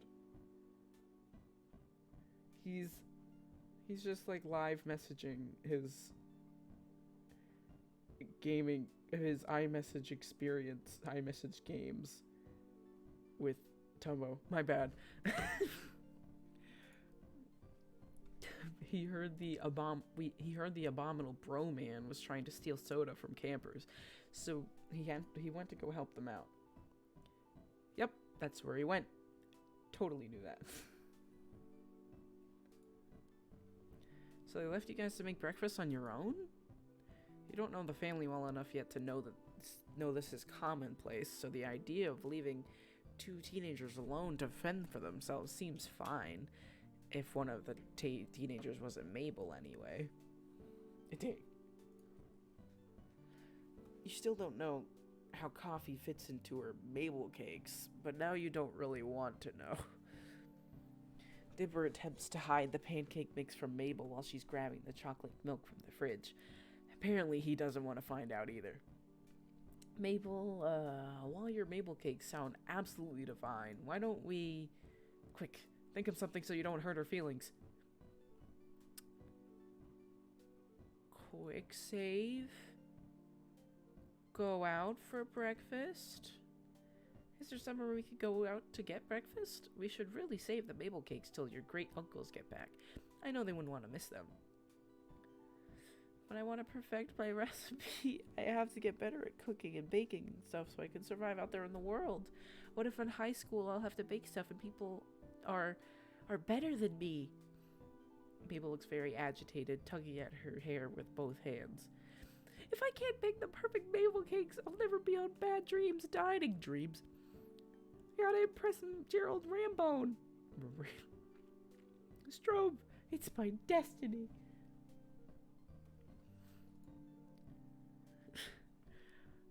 Oh God. Maybe Dipper can help you make something different. We should save the Mabel cakes for another day, a more special day. But Strobe. Mabel, still standing on the stepladder, reaches up and squishes your cheeks together. Her wide eyes staring into her soul. Oh, into your soul. Whoops. Every day is a special day with Mabel cakes. You glance at Dipper, making a please help me and I'll buy you breakfast face. You hope he understands. Yeah, Mabel. I know you want to cook more since you're becoming an adult. Sure. But don't you think Grunkle Stan and Great Uncle Ford should be here to try them too? And not just me. Again. Mabel hops off the stepladder and ponders her brother's question, lips pursed. Eventually she nods, beaming at you both. You're right, Dipper. I can't deny them that experience. You give Dipper a thankful smile over Mabel's head as she puts the ingredients back in the refrigerator. He grins back at you, rubbing the back of his neck. You wonder where if he got that from one of his grunkles. Most likely. That's clever now that you think about it. Great plus uncle to make grunkle. Saves time on syllables. We should go to Greasy's. They have some of the best pancakes there, with like 3 different kinds of syrup if you ask Lazy Susan nicely. Yeah, it's not far. Let's go. Get to bond with the protagonists of the show. This is epic. The kids are about to head out of the kitchen when you realize something. Wait, aren't you going to leave a note for your grunkles about where you're going? Oh, right. Good call. Dipper scribbles out a note for Stan and Ford and sticks it on the front door of the shack with one of Mabel's stickers. Let's go. The kids lead the way towards the town, explaining various landmarks and the wild and wonderful stories attached to them along the way. And this is where we saw those 2 ghosty old people in a convenience store? I don't remember that episode. Strange, but you nod regardless. Maybe she just meant they were so old they looked like ghosts. Though after what you've heard about Gravity Falls already, you could believe they were real ghosts. Dipper points out the diner in the distance, a log-shaped building atop a train cart, and the 3 of you head inside. You soon realize that the kids know just about everyone in this town. Several people, young and old, wave at them as the 3 of you find a table, and you get the feeling that they're almost famous in Gravity Falls. You're not entirely sure why. It's because they're the protagonists, like I said. They're pretty cute, though. Mabel blows the paper wrapper of her straw at Dipper's face, and he retaliates by swatting her with the laminated menu. Dang. He fucking killed her. An elderly woman in a pastel pink waitress dress comes up to the table, and you catch the name on her tag. Susan. Like from Monsters vs. Aliens. Hiya, kids. And stranger. What can I get for you? Pancakes and all 3 syrups for me, please, Lazy Susan. Same for me, actually. Lazy Susan turns to you, notepad in hand.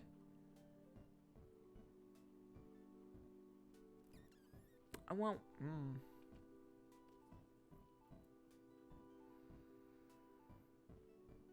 I'll have pancakes, too. Coming right up, sweetie. Lazy Susan winks, with her good eye, of course, and heads to the back of the diner. You wait for your food.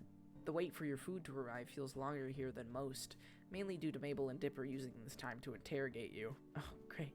Love it. At first it's somewhat intimidating. You literally crashed into their house and started hanging out with their great uncles, so they have lots of questions. Once the irrational fear of 2 13-year-olds fades out, you recognize their interview for what it really is. They care about their grunkles. If you do start hanging out with them more, they want to know as much about you as possible. Makes sense. Makes sense. It's very sweet. Oh, I hope I didn't skip something. Mabel's questions are somewhat nonsensical. So if you were stranded on a deserted island with no boat, no cheating, what would you take with you? While Dippers are more careful and calculated. What were you doing before you came here? School, work, both, neither? Did you know about Gravity Falls before you crashed into the shack?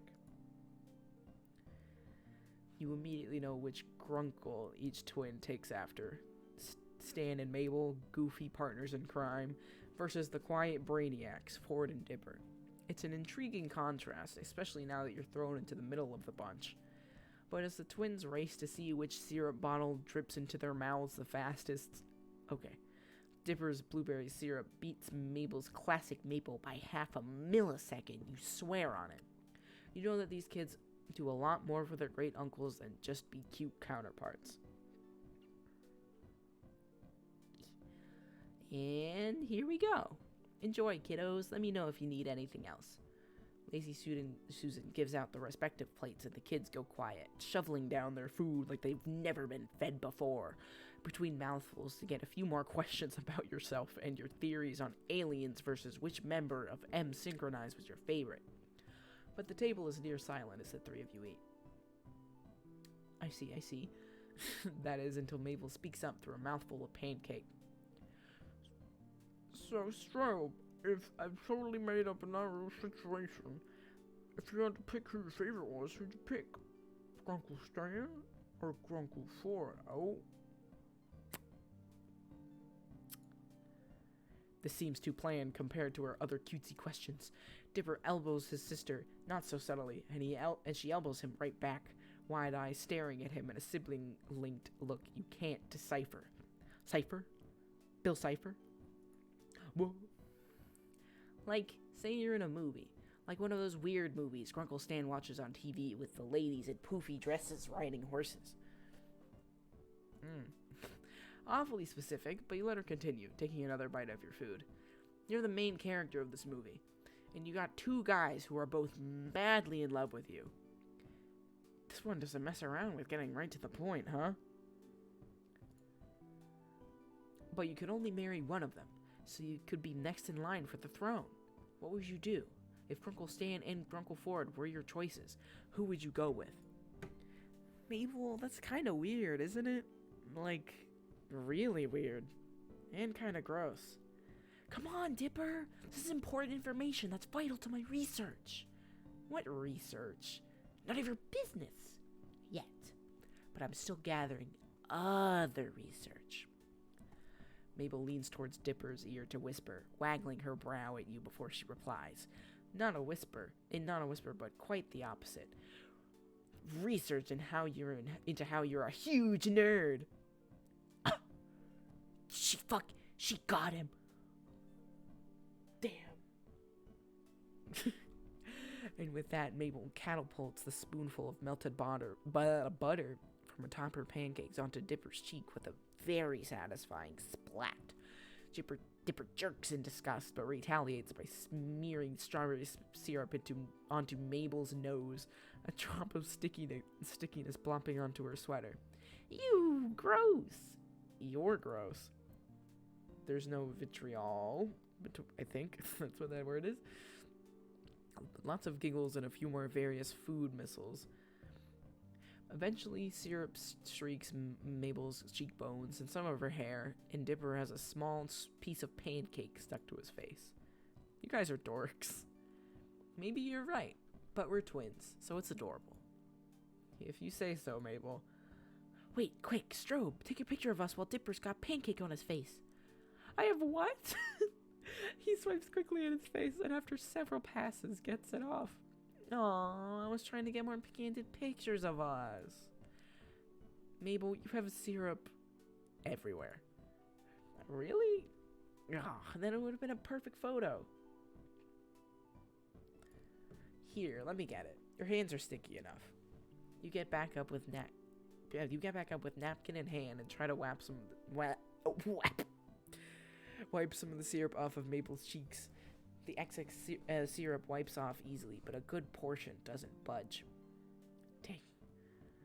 This is like adorable though. I'm not gonna lie. This is like very well done. I mean, maybe syrup as makeup is the next new look. That's one word for it, kid. Oh, fuck. Oh, fuck, they're both here. Oh, shit. Does the Debbie Ryan again? We wondered where you went once we came back to a suspiciously quiet house. If it weren't for Dipper's note, we would have been worried. Sixer would have been worried. I tried to tell him that you kids pull this kind of stuff all the time. Heading out unannounced, putting stress on your poor old Grunkle's heart. He puts a hand over his heart dramatically. All those missing hours of unpaid child labor.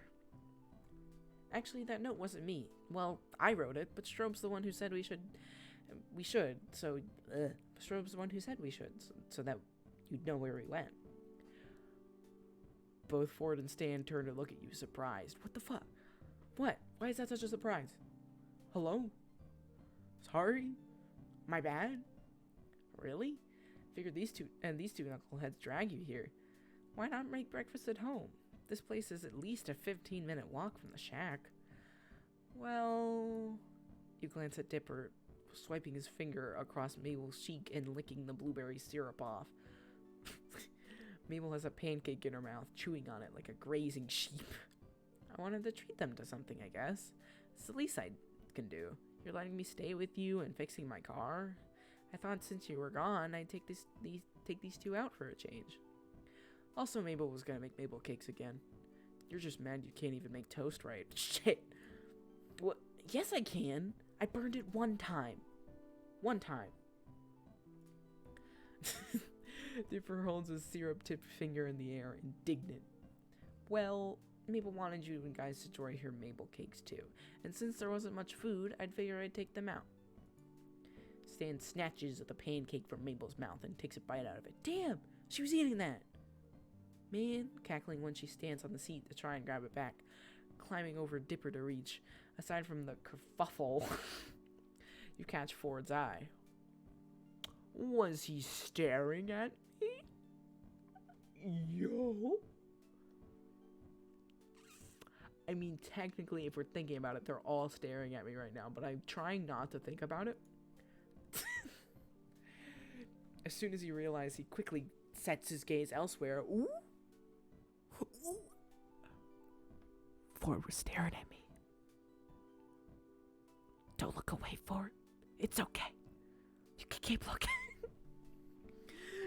As soon as he realized, he quickly sets his gaze elsewhere, looking over your head and out the window. You'd say that he probably just shifted his attention, but his finger hooks under the high neck of his sweater and tugs at it. You like what you see? Well, Strobe, I really appreciate you looking after Dipper and Mabel for us. It was very kind of you to bring them here. No, it wasn't a big deal, really. I'm happy to help. You smile at him, pretending you don't feel how warm your face is. Maybe it's just hot and greasy. Ford looks close to the shade of his sweater. Oh my god, wait, I just noticed, yes, I'm blushing.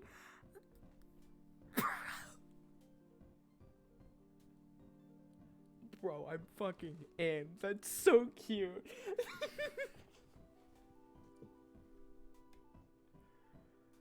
What the fuck? This game needs to stop being so goddamn adorable.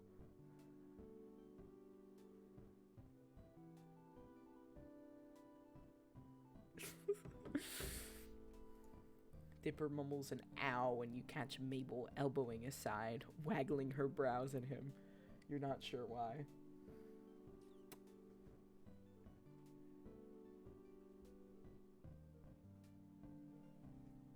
Bro.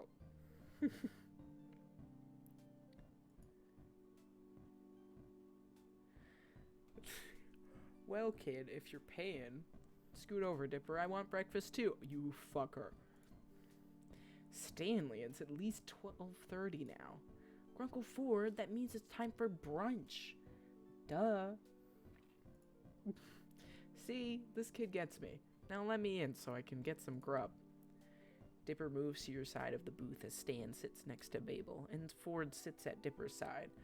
Lazy Susan comes back and takes orders for another round of food and drinks for everyone, including Mabel, who decided she wants more pancakes. Understandable. Go off, Mabel. You're starting to regret offering to pay, but as Stan and Mabel try their hand at the syrup drip race with Dipper cheering them on, Ford watching with a wide grin on his face, you know you don't really mind that much. Aww. Cute.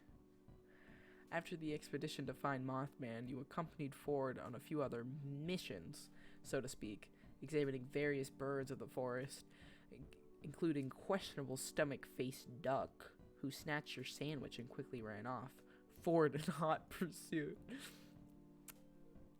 Can he be in a hot pursuit of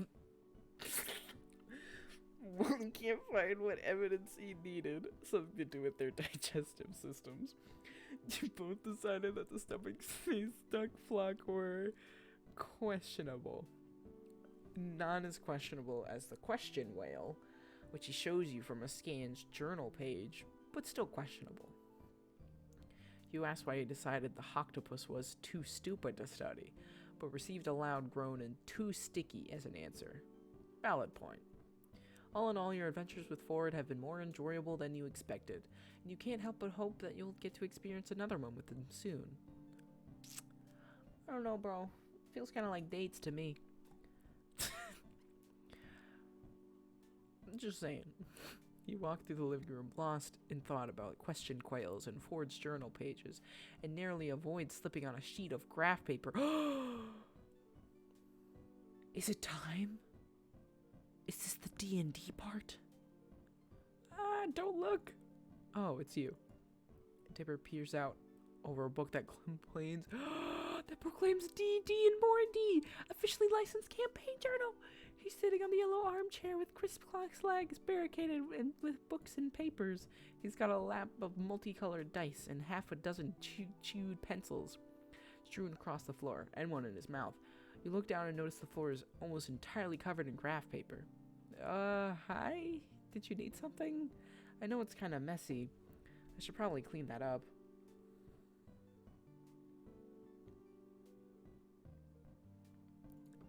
Dipper looks reluctant to extract himself from his self-constructed fantasy lore prison.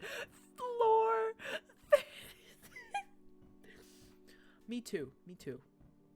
Here, I can do it. You look busy.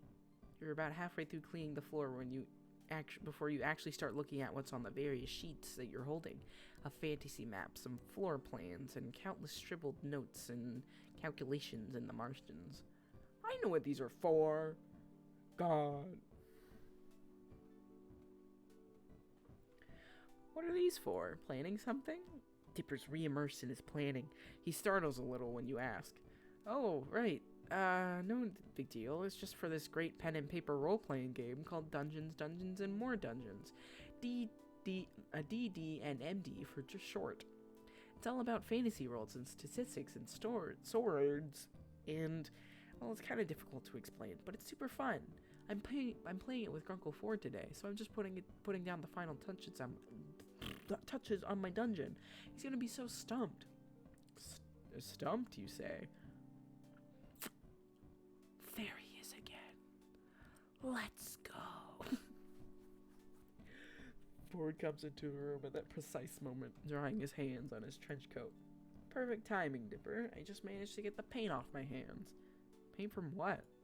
Oh, one of the gnomes came by and decided he'd graffiti the side of the house. Something about his rapper persona. Yo? About to get canonical Post Malone? Yeesh. Yes, I don't think J Gnomesy? J Gnomesy. I don't think J Gnomesy is going anywhere in the music business. Dang. Killed him before he's even out there, man. In any event, I see you've been hard at work. Are you ready for our game? Yes, and oh, Strobe, I can take those now. Thanks for the help.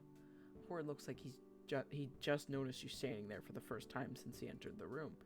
Strobe, glad to see you weren't too shaken up by our adventure yesterday. You grin and hand Dipper the tall stack of papers, catching a glimpse of the stats for a knock-knock skull. Neat. Well, I made it back in one piece, right? That's the spirit, though 90% of a piece would have been good too. You know, you never realize how little a difference 10% makes until you lose it. Uh-huh. So how is the Mothman? Shaken up.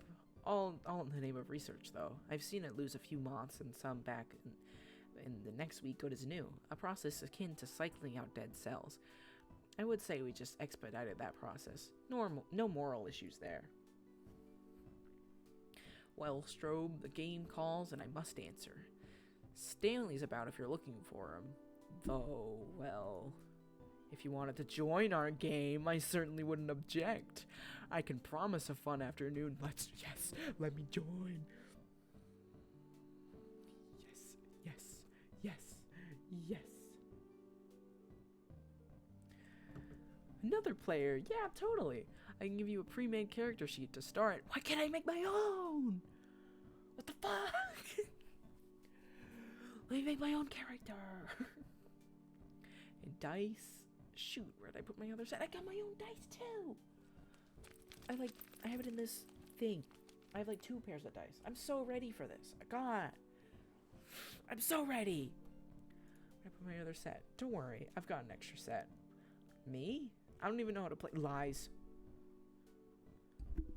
I humble myself too much. I know how to play. God. I can't believe I'm lying to them like this. Oh man, there are so many rules. Where to start? I mean, it's really easy to pick up. It's even, like, kind of popular now. True. You're not sure about committing to the whole afternoon to this game with Ford. I am! Though Dipper does seem pretty excited about it. But Stan's around too, and he wanted to go check on your car. I don't want to go check on my car. I really don't. I could care less about my fucking car when it's time to play the D&D. Well, think about it, Strobe. Dipper, my boy, why don't you and I get things set up in the meantime? Ford and Dipper launch into fantasy lore talk as they prop up a corkboard against the yellow armchair, pin up various maps and floor plans with important landmarks, and append their pouches of dice onto the carpet. Oh, you already know.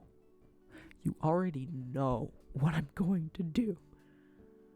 Like, no, not even worried about it. Great. Oh, shoot. Did you look at the plans earlier? Those were for Dungeon Master's eyes only.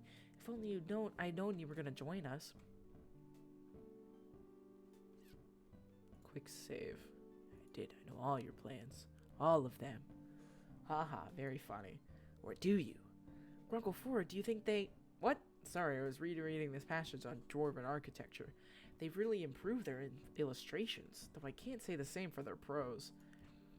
Dipper and Ford put the final pieces in their place. The floor is encircled in a mix of propped-up corkboards, books, maps, notes, and loose-leaf paper. Ford unfolds a game board in the center of the madness. Brilliant, we're all ready. Don't look so nervous, Strobe. You'll have me here to walk you through it. Oh. Ford. I can't really make too many jokes because I feel uncomfortable since, Dipper's like right. Ford sits down next to the game board. He pats the piece of carpet next to him, inviting you to sit, and you do. Let's go. I'm sitting next to Ford. Dipper sits across from you on the other side of the game board and unfolds an illustrated piece of cardboard, propping it up in front of him. He notices your questioning gaze on it and looks back at you. Oh yeah, this is the Dungeon Master's screen. It's just there to protect my secrets. It hides essential die rolls and plot points from prying player eyes. Grunkle Ford's tried to look ahead once or twice and spoiled a narrative twist. And you were the only player. I'm just making sure my dungeon mastering apprentice stays on his toes. You can never be too vigilant. Dipper gathers up his dice in a pile next to the DM screen, ready to roll when needed. Now, I mentioned an extra dice set, didn't I? Dice are an important, though by no means essential, component of gameplay. They kind of are essential, though. I mean, you can use online ones, but still. You're gonna need them. It doesn't need to be physical, but still, you need the dice to play. No adventurer should leave the house without a set. I keep mine in the souvenir velvet dice bag from Dimension, a local game store. Yes. Ford retrieves a dark drawstring bag from his coat and empties it onto the floor, where dice of all different shapes and sizes come tumbling out. And now for yours. Ford pulls another, matching drawstring bag from the depths of his coat. They were having a buy one, get discount. Go ahead, take a look. These will be yours for the session. You pour these dice onto the carpet as well, metallic gold with the numbers embossed in black. Yo, that sounds sick.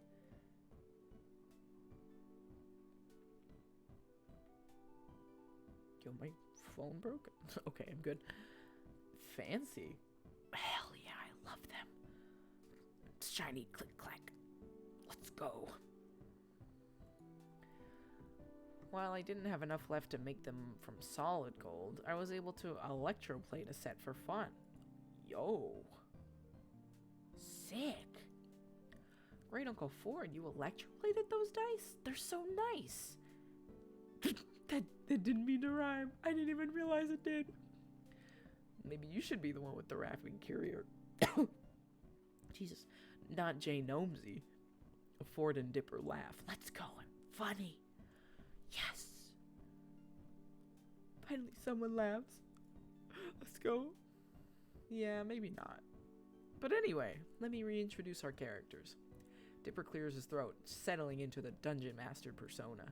When we last left our heroes, Miv the meddling trapped the great elven wizard Vernan and the halfling fighter Tyros in a dungeon filled to the brim with puzzles, riddles, and brain teasers. To reach Miv and end this journey once and for all, they'll have to brave the dungeon's mysteries and escape with their lives intact. Dipper sets two figurines side by side on the game board. One is an imposing figure in flowing robes, and the other is much shorter in comparison, but posed with a will to prove himself. You suppose the former is Vernan, I think it's more like Vernan, and the latter is Tyros.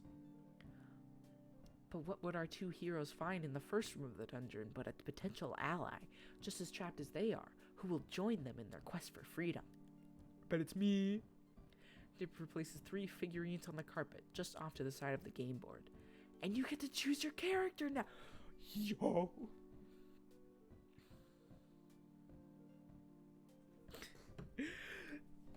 These are starters with pre-made templates, so they're good for short notice editions like this. I suppose I'll settle for something pre-made.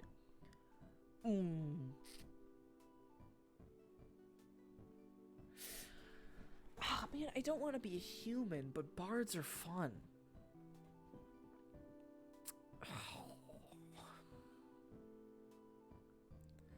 Well, whichever one Ford thinks is the neatest, maybe.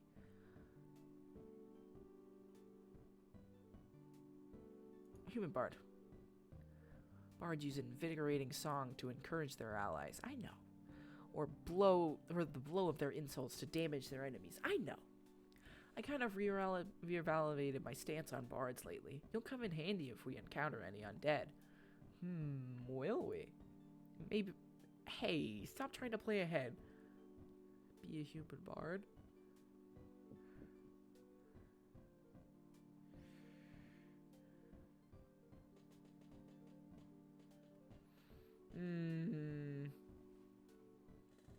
Stealth isn't really my thing. And, yeah, I'm gonna be a bard. I don't like being a human, but I'll settle. Dipper moves your figurine onto the board, beside Vernon and Tyros. Alright, what's their name going to be? Are you kidding me? Boring. Alex, short for Alexandrios.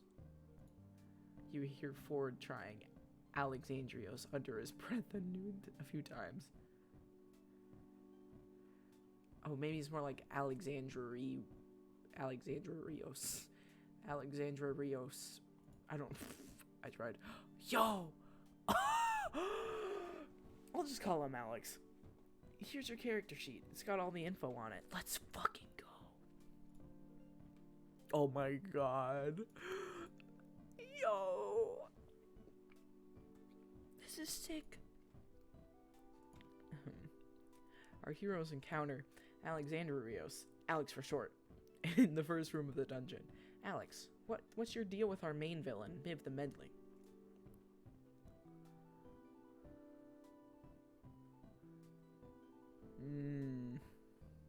Save. Miv murdered my family. Alex explains how she struck Miv's ire, and in turn, Tyros shares that Miv once bested him in a duel. An embarrassment, because Miv is a sorcerer, and sorcerers are known for their physical combat skills. In Tyro's defense, he was still young at the time. Dang. I mean, this is an evil freaking Miv. Beat up a child and killed my family? Damn. But none of this matters, because to finally face down Miv, they must escape. Oh. Behind you is a plain door. On the far wall of the room is a set of red doors, and to the left and right are old stained glass windows with weirdly familiar motifs on them. True. Having woken up here with no recollection of getting here at all, you have no way of knowing which door you came in, or should go out of, or even what direction you should head in at all. And now you guys decide what you want to do. You might want to look around first. And by that, of course, we mean rolling a die to see if we can notice anything. The outcome of nearly every substantial choice we make is tied to a roll of the dice. That's very true. I knew that. I'll let you choose what we do here, Strobe. Then I'll...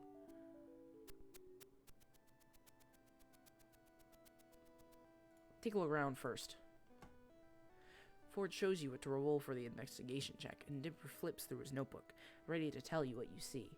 Huh, nice roll. Tacked to one of the walls of this room is a note that reads, Proceed with caution, homies.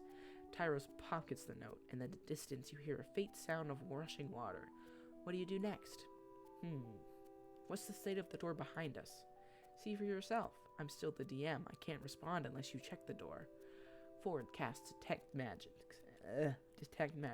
After confirming with Dipper that there is no magic behind the door, pushes it open. The three of you leave through the door. Nice. As the last of you step through the doorway, it melts, seeping into the wall as if it were never there. Guess we're not going back that way. The chandelier overhead ignites, casting the room in a warm orange glow, and revealing an impressive door on the far wall. The front of it is a large cloth-covered lump.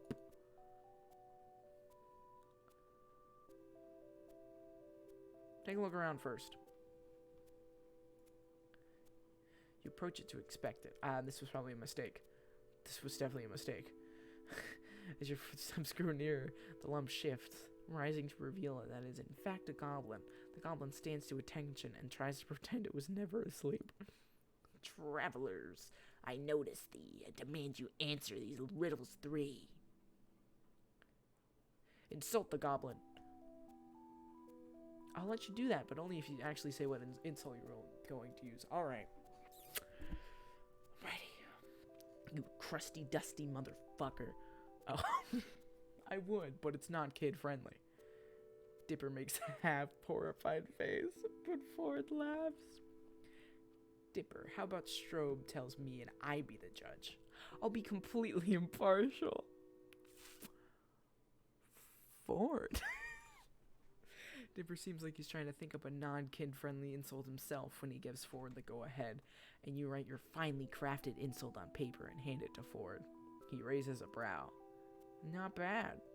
Half damage, but with a chance to store a critical hit. Take the D38 and D10. And you rolled. That's a definitive success. The goblin breaks down into tears and vanishes, as if he'd been teleported out of there. Get fucked. Praise be to bards. I could have used vicious mockery.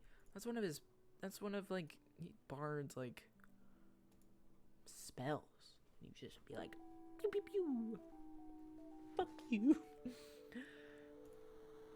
Oh god. Jesus, that scared me. With the goblin gone, all that remains is the door. I cast Detect Magic on the door. The door is steeped in magical energy, and you suspect that it's what's keeping the door closed. You follow the energy back to its source, a brass knocker in the shape of a lion's head, which begins speaking. Oh shit. To unlock what lies behead, tell me, what is it you desire?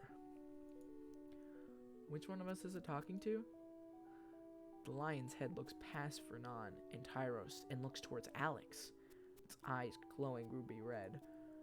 What is it you desire? It's something that you probably shouldn't. Never mind. I'll say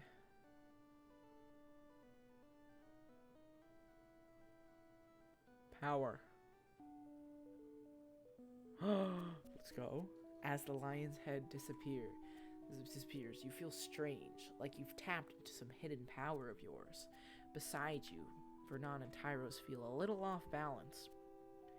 You get a +2 modifier to attack rolls from the lion's head. Oh, that's not good though.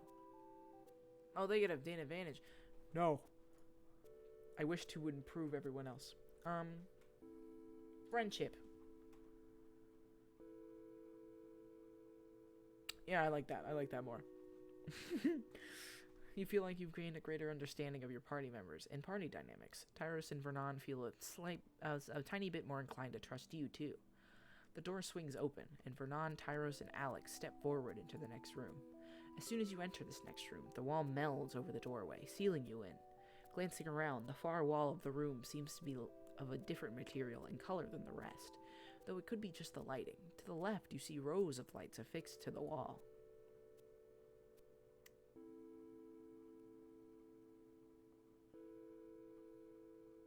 Inspect the far wall. You look at it and confirm that it's a different color than the rest. Can I knock on it? You see Dipper give you a small smile, knowing what you're looking for. You knock along the wall. You find that one section sounds hollow. As soon as you realize that, the next knock opens up a gap in the wall, which reveals itself to be a door. Let's go.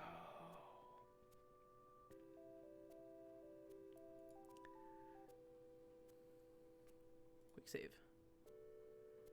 Stay where you are.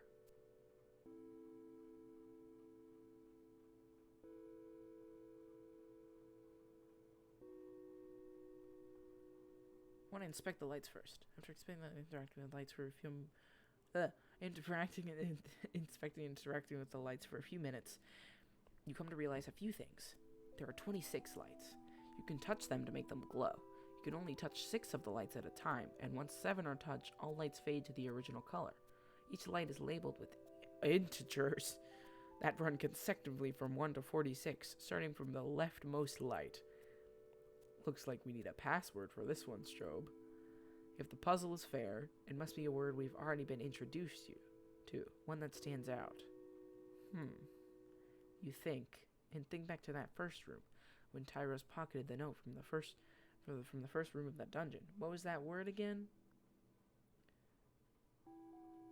It was all of that. Proceed with caution, homies.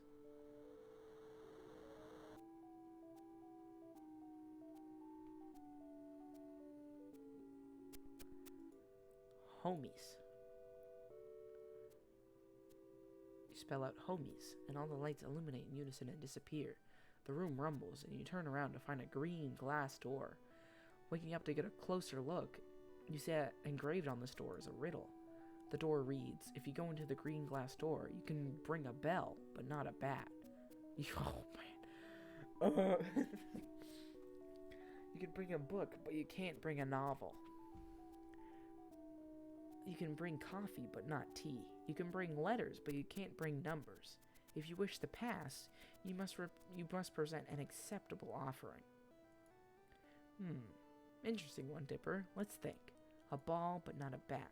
I think I understand, Strobe. What could you bring through the door?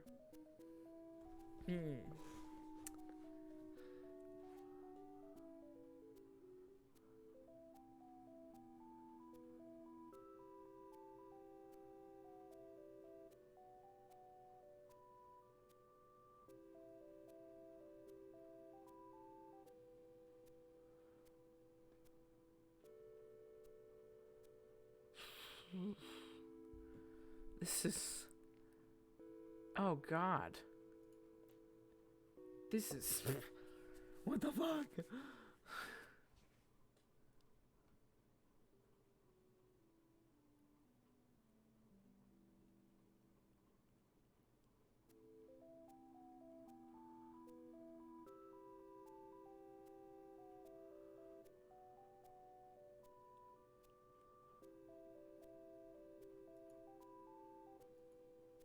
Shit.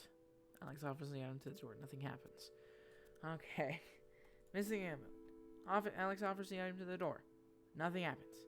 Strobe, try thinking about the letters. The letters? Alright. Dimple a flower. I offer my Baron's book of spells, and Tyros offers his cutlass. The door dissolves, letting the party pass through. What the fuck? I don't understand. Oh! Oh! Oh! Oh shit! It's different art again. Oh shit! Look at him. What the fuck?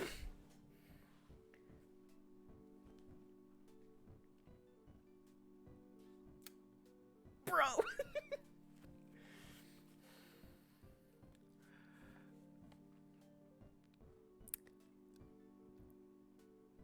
This is so cute and also Ford. Hey. How's it going? You come here often? You glance at Ford to notice that he was watching you figure out the puzzle the entire time, even if you weren't too good at it.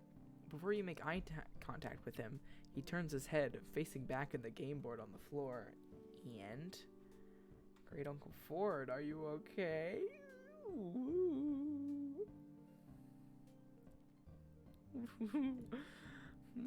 Oh yes, Dipper, I'm fine. Oh, I love the art style. Oh, man's is sweating. I love the art style so much. God, it's so good. But then why is your face so red?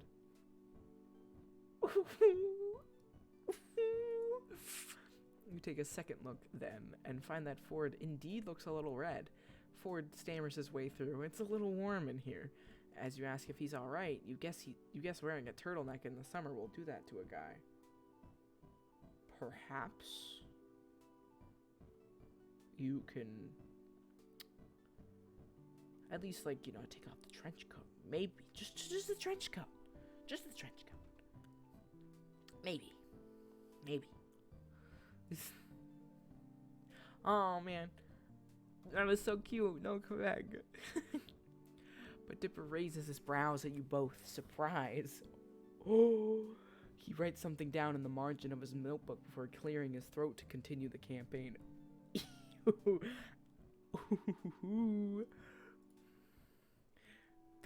The green glass door swings open.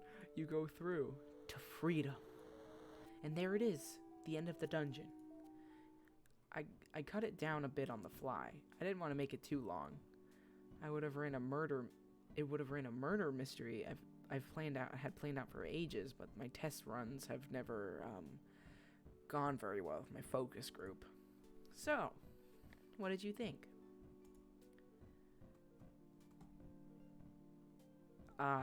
Shit. I want to say it, but shit was good. I loved it. It was great. I enjoyed it. It was cool.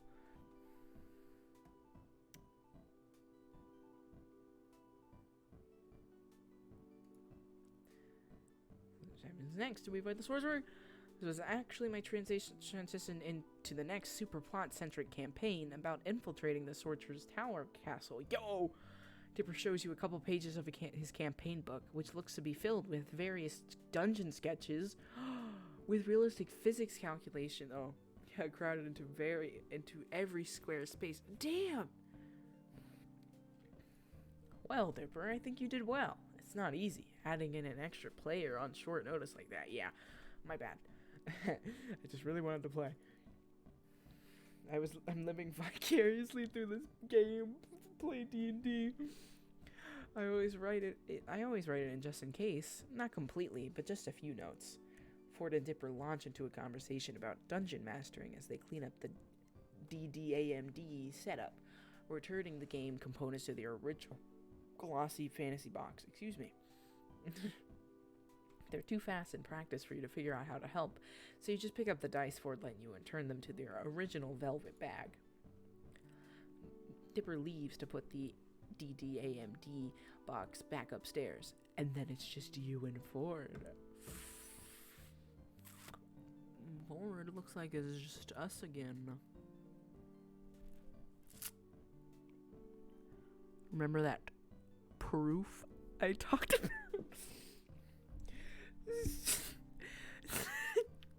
Strobe, you did well for a first timer. I'd take you into a dungeon with me.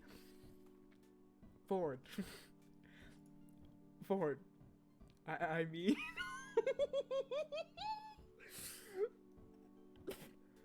You would. No. I know what you now. Ford gives you an embarrassed smile, but you're already smiling at him yourself.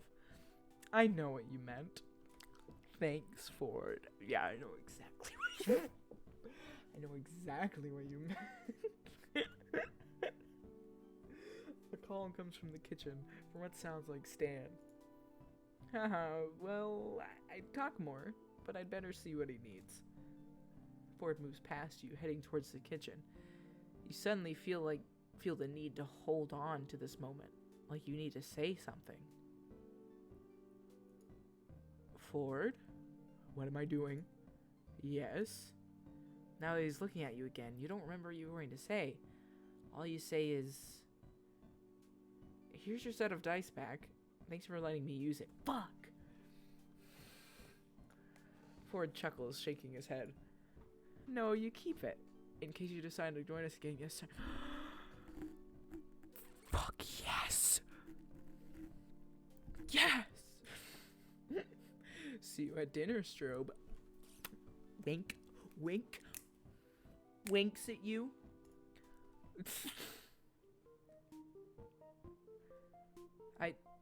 I don't remember how that looked before. I feel like that's at the same. What? It said like this, the average playtime is about 30 minutes, but it's not going that far.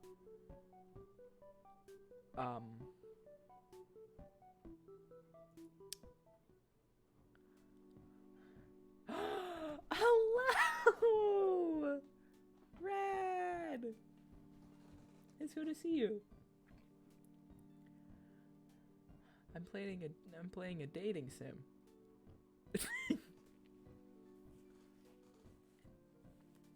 And I am quite enjoying myself. You just missed the D&D section. It was so fun.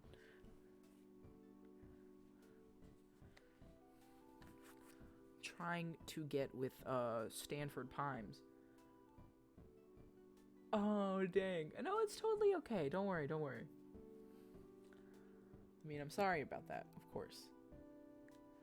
But it's okay. I've literally just been, like, making thirst jokes, and, I mean, also commenting on the game a lot, because the game's actually really cute. And, like, well done.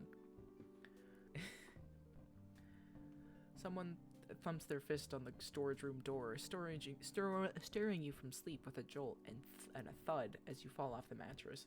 Scrambling to your feet, you step over to the door and swing it open wide. Strobe, I need your help!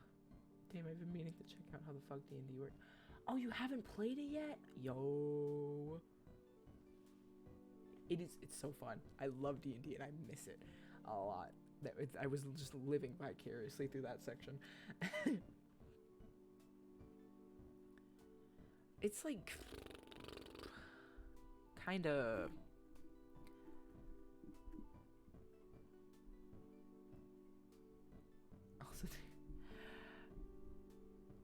I mean, it's like roleplay stuff, but like there's a bit of math added to it. Yeah, kind of thirst jokes. Yanni can. I'm sorry. Yanni can like tell you. I've made plenty. I'm sorry. I should have told you. That's my bad. I'm sorry. I mean, I'm sure that those will not be the only thirst jokes that I will be making. So don't worry. It's at that moment that you look down to see Waddles swaddled in her arms, wearing a top hat and a small bow tie. Why is Waddles looking so dapper? He does look pretty dashing, doesn't he? Wait, we're not here to dish out compliments. There's an emergency. A love emergency. Mabel stares at you with wide eyes, her little arms unmoving as Waddles attempts to wiggle free from her grasp. This kid's stronger than she looks.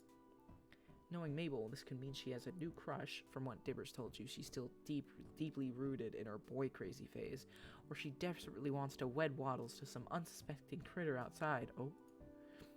Waddles and Gompers are renewing their vows today, and I can't find Gompers to put his gown on. You gotta help me find him.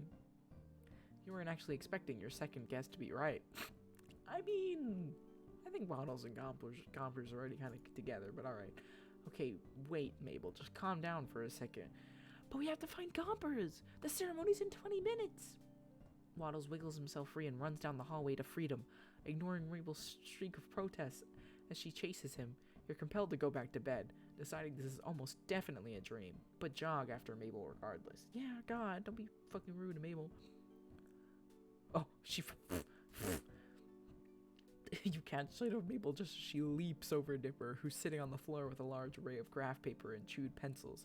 She runs to the back door, suspiciously open, after Waddles' snorting self, yelling at him to not lose his tie.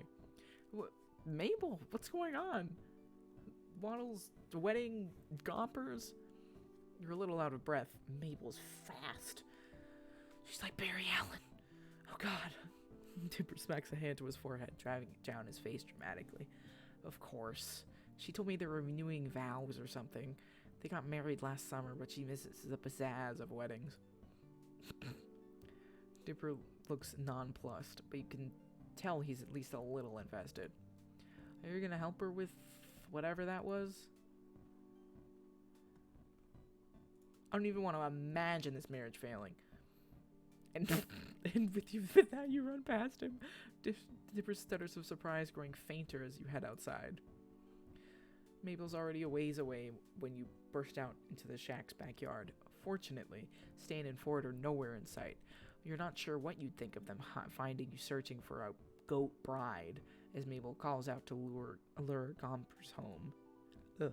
Come on, Gompers! I already booked the second honeymoon and the caterers are gonna be mad. Runaway brides are so cliche. She's seriously invested in this farm critter marriage. That, or she's watched way too many dramatic romance in movies. Or both. Gompers? Come on, goat. Pal. Where are you? You hear Dipper head towards Mabel to help her look, so you veer opposite, opting to cover more ground in search of the runaway goat bride. Where should you look? Under the shack's foundation.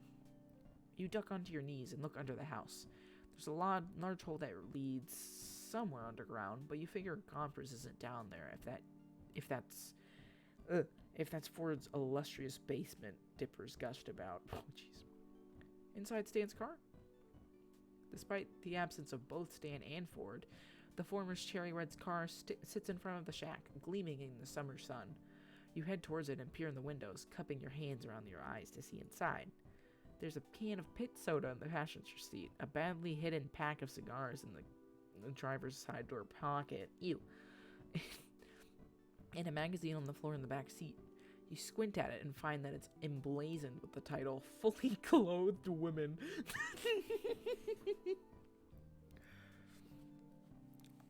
Very nice.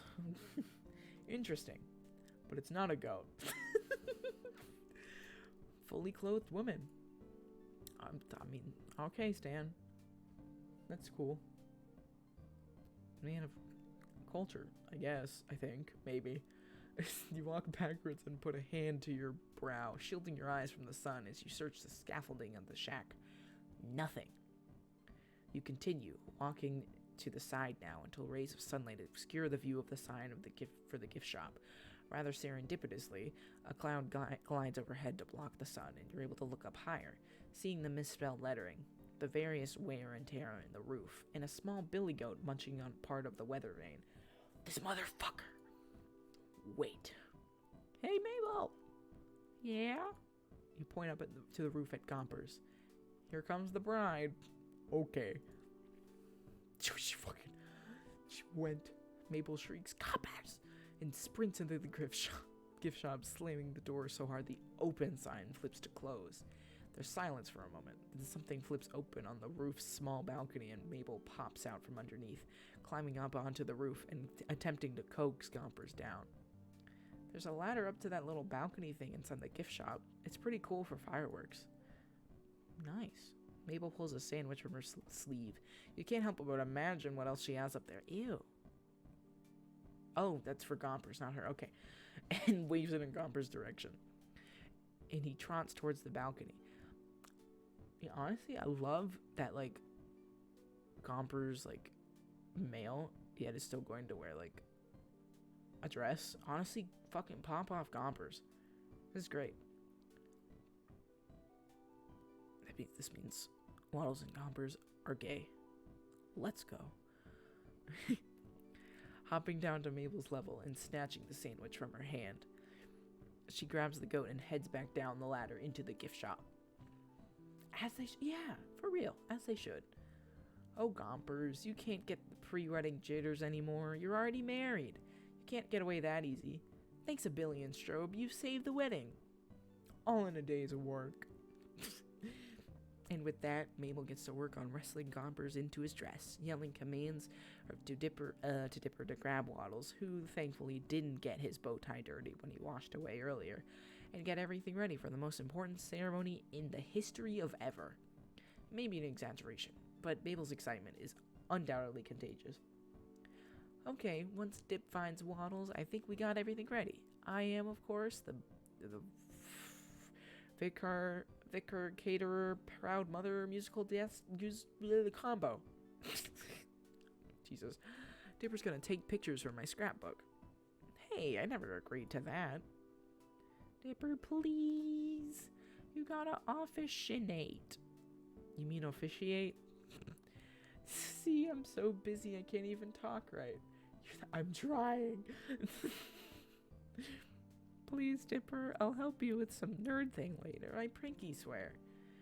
Dipper contemplates this, hand at his chin, mirroring his Grunkle forward, of course. As long as you actually do this time, then yeah, I'll take pictures.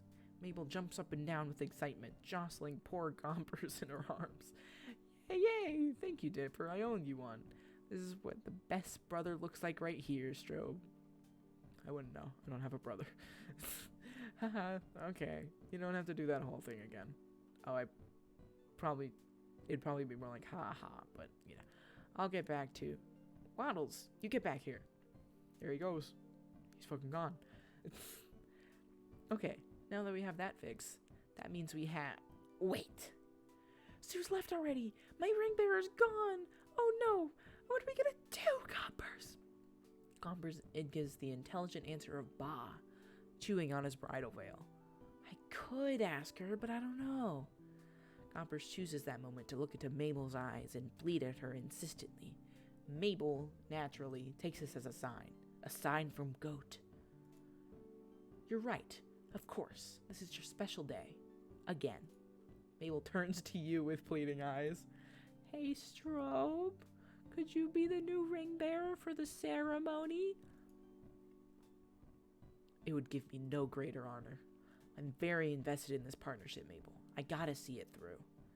Mabel beams, obviously very pleased that you're taking this as seriously as she is. Thank you, Strobe. Let's get this show on the road. Or this wedding on the backyard. It still works. Mabel runs back into the house and you hear her thudding upstairs faster than a hungry Waddles.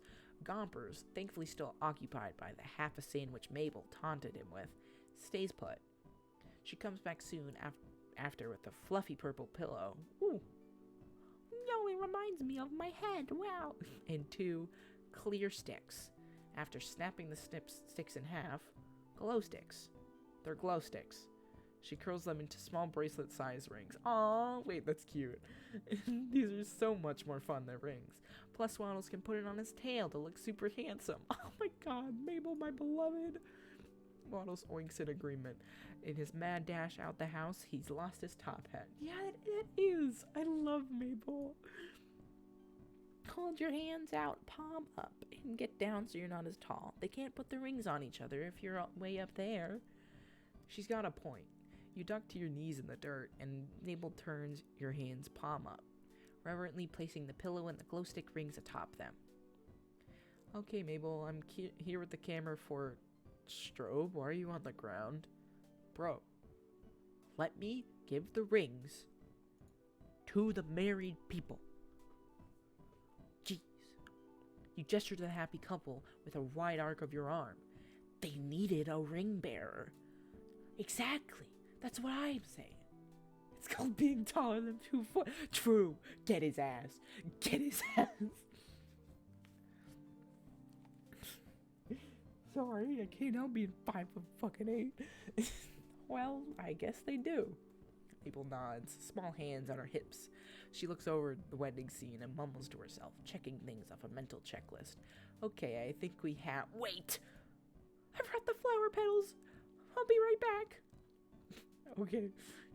And she's gone again, leaving you alone with a pig groom, a goat... I said a pig groom, a goat bride, and 2 glow stick bands of matrimony. Goatrimony. That kind of works. I guess. You decide not to crack that pun on Dipper, who's examining his disposable camera. He pops the back open and sighs, smacking a hand to his forehead. He does that a lot. Gotta say. This one's out of film. It must have been the one Mabel used at Candy's party. God damn it. He looks up at you and shrugs. I'll go get one of my spares. Make sure these 2 don't go anywhere, or Mabel will... Well, you know Mabel. Check for brain damage. Dipper, please. Like, you're normally a smart dude, so you kind of need your brain. He's doing it himself. You haven't known Mabel as long as Dipper has, but you understand immediately. You're left alone in the backyard with a groom's pig, a bride goat, 2 glow sticks, and a broken disposable camera. While you'd love to say you've absolutely been in this situation before, you unfortunately have not. Oh, sure. I really am happy for you both, Waddles.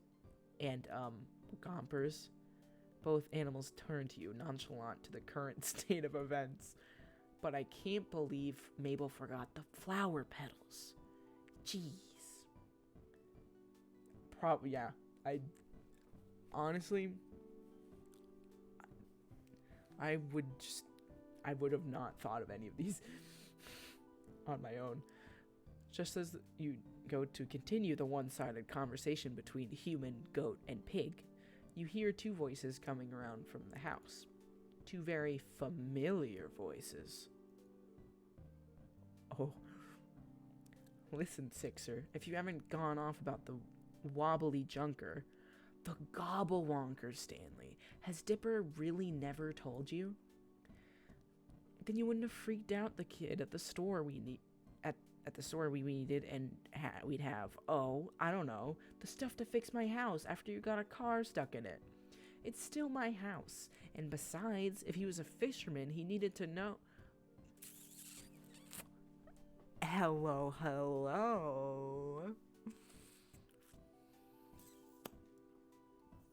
Ford. A car stuck on... Okay, yeah, literally how this dating sim started, I was, like, driving past Gravity Falls, and, like, apparently Ford had, like, a magnet gun, and, like, we used it, and it, like, pulled me into the house, or pulled my car in it, and, you know, it's kind of, yeah, that's what happened.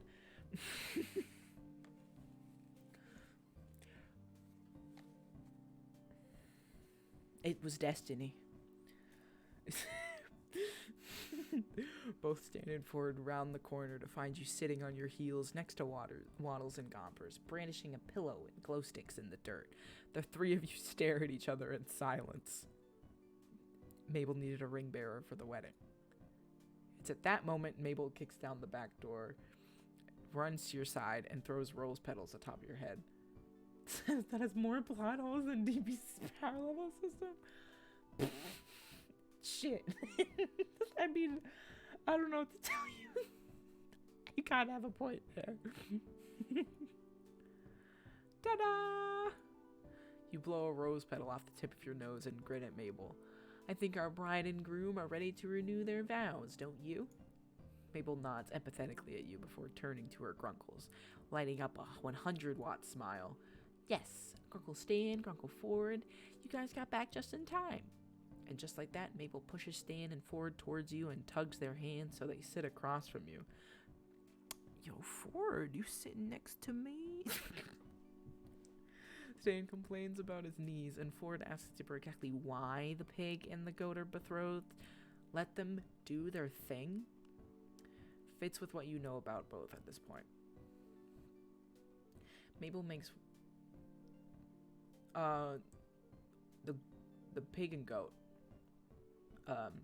Waddles and Gompers, because they are married already.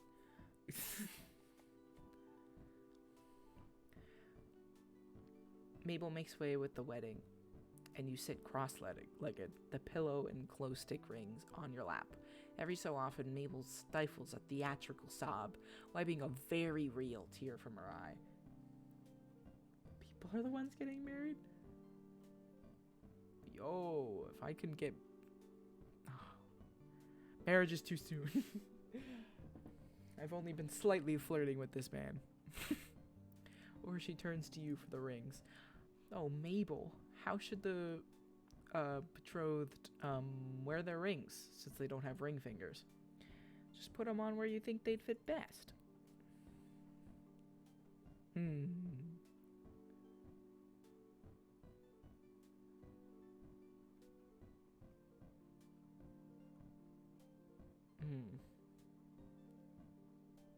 Yes. You get up and promptly crouch down in front of Waddles and Gompers, playing your ring bearer part very seriously, as I should. A glow stick ring goes onto one of Gompers' horns, and you place the other part on Waddles' rear, hanging off of his curly-Q. I never saw the freaking written word of curly-Q before. That was weird. I now pronounce you husband and husband. Again. You may now kiss the goat. Waddles sniffs at Gompers and snorts. That definitely counts. Wow, this is beautiful. Dipper reappears with a new camera, and Mabel throws more rose petals at him. A few get stuck to his fluffy hand, and he rolls his eyes, but retaliates by taking a very close-up picture. The flash temporarily blinding her. Damn. Hey, save the film for the renewedly weds. I need plenty of pictures for my scrapbook. You owe me a new camera for this, Mabel. He sounds annoyed, but his fond sibling smile gives him away as he starts taking pictures of the happy couple, getting odd angles as Mabel pushes him into silly poses. You step away from the scene and go to head back to the house. Being a ring bearer is thirsty work. I mean, it's thirsty work. Just, otherwise. But, but stand and form stop you before you make it to the door. Oh, hello again. Thirsty for them. You get me. Hey, Strobe, thanks for playing along with Mabel with the whole wedding thing. We're both glad you're willing to entertain her whenever we're gone. She didn't, make you do it, did she? Oh, she didn't. She needed a ring bearer, so I stepped up to help. Standing forward, arch matching brows at you. I'm very invested in the marriage of a goat and pig, The three of you laugh, and Stan pats your shoulder. Ford gives you a warm smile, as you should, Ford. Well, I'm glad you're into all that as she is. Thank you for that. Yeah, kid. It's nice of you to be, nice to her, Oh, now we're alone. I just cracked my knuckles right into the mic. My bad. Ford takes a step forward on the patio, peering down at you through his cracked glasses. You'd be somewhat intimidated if it wasn't for the fact that he's... blushing? Ford.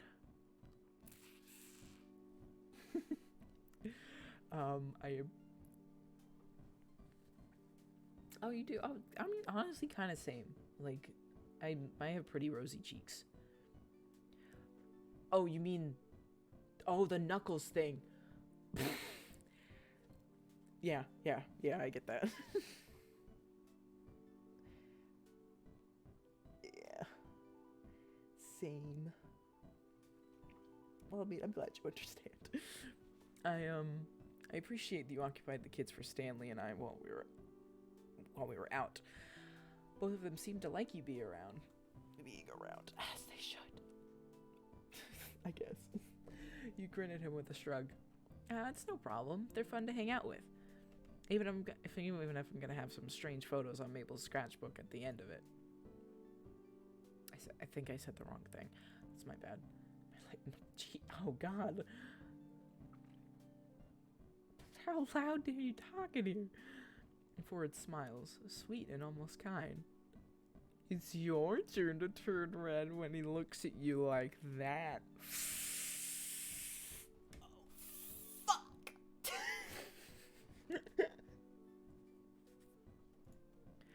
Well, if you'll excuse me, I've got, things to get back to.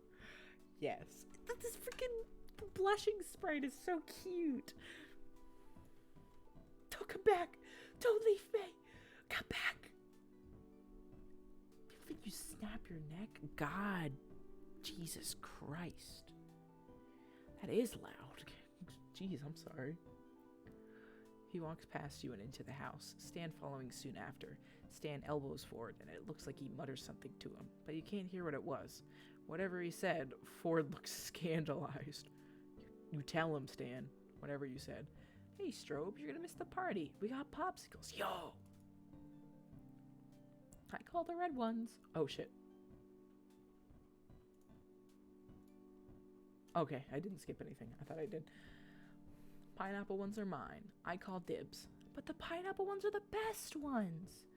Mabel and Stan wrestle over a yellow popsicle while Dibber contentedly unwraps a red one, holding it above his head and out of Gompers' way. Ford gingerly picks out a purple ice pop. Yo! That's my favorite color. And my persona's color scheme? Ford, what are you trying to do here? Ayo, Ford. Lip bites?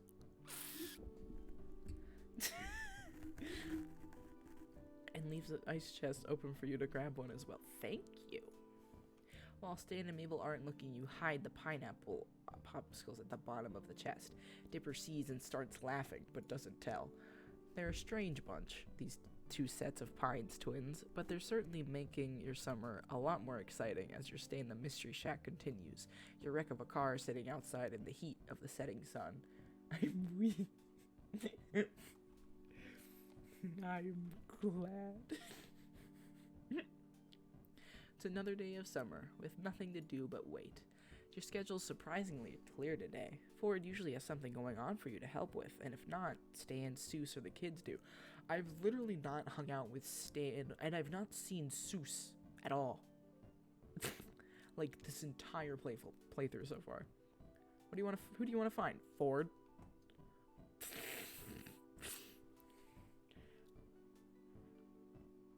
What do you want to ask me at this point? You pass through the living room, and Mabel spots you from her seat at the table. Strobe, I was hoping I'd see you. Come on, I want to ask you something. Mabel points down at the table with a raspberry pink-colored pencil. Her art supplies, scattered across the table, lie across various sheets of paper. I do want to find a Ford. That's, you know, that reminds me. The car that the people got. Okay, understandable. But, I mean, that reminds me, though, like, earlier, cause, like, it was, like, when it was starting the D&D thing, and, like, my character was saying, I don't really want to sit through this, and I kind of want to see how my car's doing, and I'm like, I don't give a shit about my car, I got a Ford right here.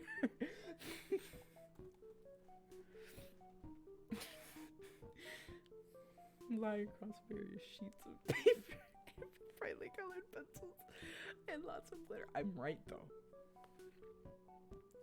You see a drawing that looks like a cross between Barney and Godzilla, a page full of puppies, and a page with a drawing that looks kind of like you with... Is that Ford or Stan? Mabel's not finished with it yet, but the telltale jawline gives it away. And then Yanni actually took that joke kind of sussy. Like, she said it was sus, and I was like, it's not sus if you don't read too much into it. You sit down at the table across from Mabel and suddenly get the same feeling you'd get at a job interview.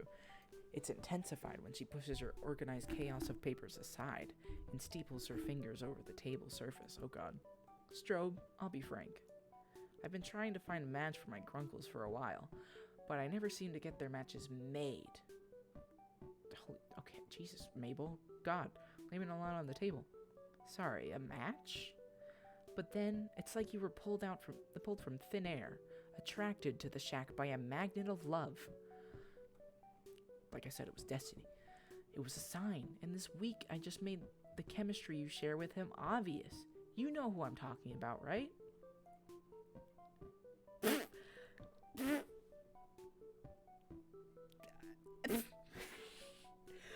is it even giving me an option? Yes. Grunkle Ford's great with family, but he's still guarded. You're the first new person I've seen him actually get interested in. Maybe if you get to know him, he'll see that social interactions aren't so hard, and maybe love was on his horizon all along. Love? That's a jump, to say the least. And anyway, though you've had this chance to share some quality time with Ford, you still feel like there's a huge part of his story that you're missing. How much do you even know about him anyway? And why do you want to know so much more? Because you're into me. Mabel, Ford and I haven't spent all that much time together. Sure, we shared a couple adventures, but I've only spent time with him. Every chance I could get. Stan just doesn't exist. But nothing. Adventures are the perfect bonding material. I know that firsthand. But you know what would really get this chemistry going? Talking to him? What? No, what? No, I'm talking about something more romantic. Hold on, I'm getting an idea. I'll get everything ready, Strobe. You just focus on falling completely and utterly in love. Way ahead of you, Mabel. Matchmaker Mabel is back in the game. Just you exit the talk with Mabel, you run into Dipper right outside the living room, and it doesn't seem like an accident either. Oh no. His arms are crossed and he's looking at you dubiously. Oh god. So, I heard about Mabel's plan. How do you... I just left the room. Oh, freak. Well, Mabel told me that, like, oh yeah, she knows that I got a thing for Ford, and she's got a plan for setting me up with him. And she was saying how she was trying to get matches for her grunkles. And it was like, oh yeah, you were Destiny. And yeah, and Dipper was like right outside. And yeah. Yeah, well, world travels fast, and Mabel sends out mass update texts. Run in the other direction. I want to, but he won't let me. His defensive posture softens a bit. Just tell me one thing. I know my grunkles can look after themselves, but can you promise me you won't hurt Grunkle Ford? The matchmaker's always fucked up. Damn. That's true. It's gonna just make it even worse. I don't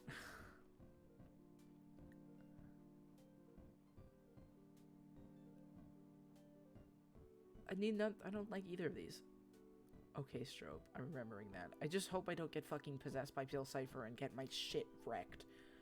God. Let me see what it would sound like if I say you can trust Ford. Okay. Yeah, I know. I guess we're good then, for now. Yeah, I like that more. Because...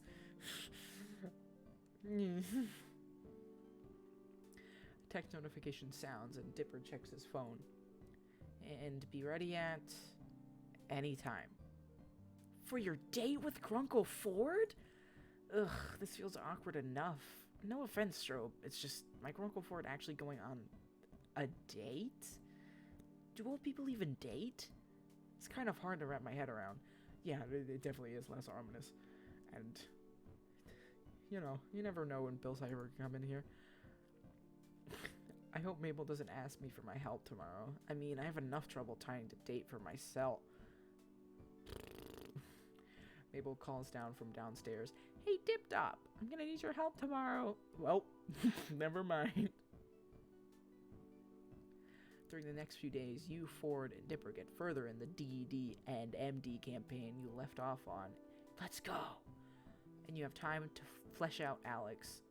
To flesh Alex out to complement Tyros and Vernon on the team. Let's go. Really? Shit. It's a really good show. I like it a lot. I would recommend watching it.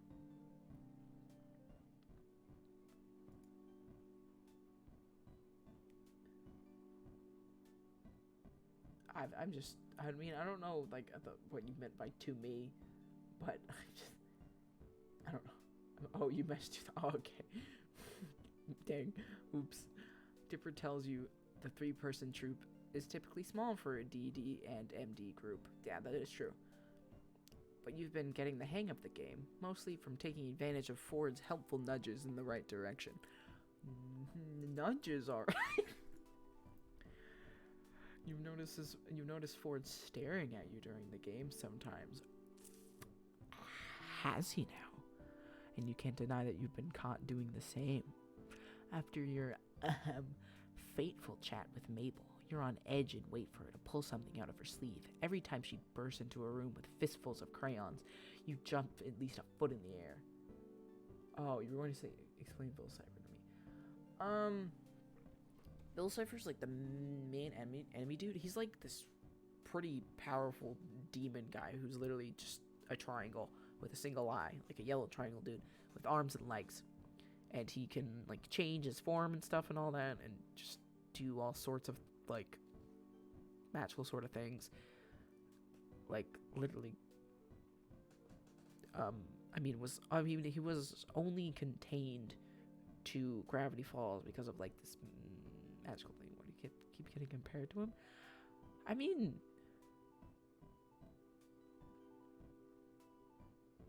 he's pretty funny, and like he's an enjoyable character. So it's not like they're mean about it and like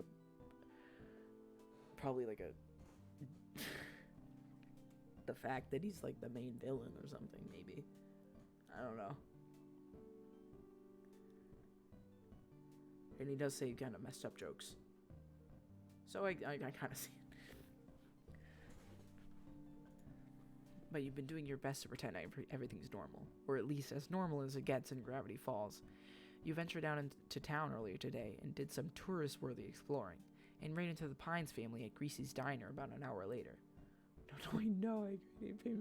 Okay. Dang. According to a Giddy Dipper and exasperated Ford, a door to another plane had appeared in the fridge instead of food, post-documentation and inspection, and lots of skeptical squinting from Dipper and complaints from Stan. Ford had suggested that they all just wait it out. It was gone by the time you got back. You secretly hoped to catch a glimpse, but when you asked Ford about it, he assured you it was nothing special. Wouldn't have even ranked among his top 10, he'd said, pushing his glasses up on his nose. After that series of fridge-related events, the shack fell quiet. Dipper ventured out with his camera equipment off to film something amazing, and stands in his office, checking in with his sources. Whatever that means. Oh. We're alone again. You'd love to see it, honestly. That leaves you with Ford, both intently reading on the shack's patio. It's warm and comfortable, yet the overhang shields your eyes from the blinding summer sunlight. You glance over at Ford. He looks calm and collected, same as he's been all week. Conversely, you've been a little nervous around him ever since Mabel's matchmaking interview. Understandable. I would also just be in pain. It's not that you haven't thought of him in that light before, it's just you never planned on actually trying it out. You can always ask Mabel to call off the matchmaking thing. No! Do not, please. Just let me be. After spending the past couple of days convinced that Mabel was going to spring an unavoidable romantic situation on you, at a moment's notice, you'd rather not live with that kind of anxious anticipation. You settle back into your book, a paperback Ford lent you. It's a jargon-heavy sci-fi with an abstract cover you probably would have overlooked on a bookshelf, and you think you're about to see the first glimpse of the plot after a 3-chapter introduction. Dang. You go to turn the page of your book, but the back door slams open. Mabel explodes onto the porch, armed with oven mitts and an apron. Oh, Jesus. Strobe, Grunkle Ford, I need help, and I need it now. Ford sits up with a wide-eyed look, fixing at his glasses that have been startled off the bridge of his nose. What is it? Is something burning? Is something burning in the kitchen? I need help baking. Oh. Ford relaxes enough to leave a bookmark in his dog-eared novel and close it, but looks to Mabel with an air of bewilderment. Grenda's throwing I'm not even gonna try pronouncing that. Party for Marius when he comes to visit, and I volunteered to make cupcakes. I was like, yeah, I can totally bake a batch of cupcakes. As it turns out, smoke unfurls from the back doorway, inevitably followed by the screech of the fire alarm inside. Mabel wrings her mitted hands and winces guiltily. I can't. Oh. Jesus Christ.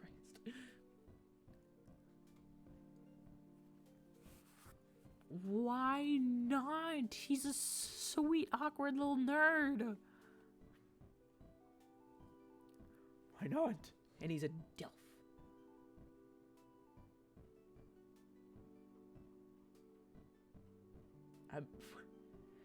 I mean, I probably had to do it over quick notice. I don't know. Leave him be. The disrespect. Goodness. Listen, I forgive him. He's a Delph. Mabel rushes back into the house, you and Ford coming close after. You reach the door in time to see Ford, unruffled, drag a chair over to the smoke detector and disable it as easily as flipping on a light switch. Damn. As for the smoke, you go straight for the kitchen window and open it, fanning the smoke out of the house. Mabel looks guiltily at you both, attempting to waft the smoke out with her oven mitts. Now that you really look at her, you notice there's flour on her sweater, and the kitchen floor, and the kitchen counter, leading to one lopsided bag of flour surrounded by a similar mess of ingredients. No, not the bonk hammer! I've had enough of the bonk hammer in my lifetime. Looks like you could use a hand. Mabel, why didn't you ask for help much sooner? I'm sorry, Grunkle Ford. I wanted to make them myself. Sweet baby. She wilts under exaggerated despair. But I need these cupcakes, and I need your help. She points at Ford. And your help. Mabel then moves her pointer finger over to you. Oh dear. Both of you absolutely need to help me with this. She looks between the two of you with those Mabel-patented puppy dog eyes, and whatever will you had left to resist crumbles immediately. You pat her shoulder reassuringly. It's alright, Mabel. Baking is a difficult art, and even professionals have off days. And, you glance at the oven that's still lingering smoke. I think adult supervision might be good right now. Mabel nods, looking between you and Ford. Well, it'll be easy peasy with you and Grunkle Ford helping me. You look to Ford, and Ford just looks questioningly to Mabel. Mabel, you motherfucker. Why would you need both of us, Mabel? Because we need to bake like a bajillion of these. So many. This is a huge party. Plus, the more people that make them, the more love these cupcakes will have. There needs to be so much love in these cupcakes. Okay, Mabel. Smack the child. About to. Mabel, please. Mabel. That doesn't. Please, Grunkle Ford. You and Strobe are super conveniently the only ones who can help me. She really is. But it's okay. He's like too much of a nerd to realize. Maybe Dipper. He's out filming. He won't be back till sunset. It's gotta be you two. Ford glances hopelessly out the hallway for one moment, and Mabel gives you a conspiratorial wink while he's not looking. And then it dawns on you. I didn't even realize. My character didn't even fucking realize. This is your match-made date with Ford. Is it getting hot in here? Or is it just the oven? Well, please, Grunkle Ford. Strobe is already gonna help out, right, Strobe? Yes. That's what I want. Yeah, what do you mean dawns on? Like, it was so obvious. They're just literally such these two are oblivious little dummies. It's hard picking up his pace. You hazard a look at Ford to find him looking oddly contemplative now compared to before. He looks at you for a fleeting moment. You catch out of the corner of your eye. His attention's back on Mabel by the time you register it, and Ford nods at her. All right, what do we need to do? Yes, okay. First rule in baking, wear an apron. There's never a wrong time to make a fashion statement. Mabel holds two aprons out, one scarlet red and the other white. You have absolutely no idea of when Mabel even retrieved these aprons at the first place, but she's already picked who gets which one. The red apron is tossed to you, and the white one is thrown to Ford. You put it on and look down at yourself to read an upside-down "Bird Baby Burn" printed across your chest, with a picture of a fiery grill beneath it. Fittingly, it smells a little like burning. Ford's apron has some green text you didn't quite catch. Dream? But as he loops it over his head and ties it, you can read it clearly.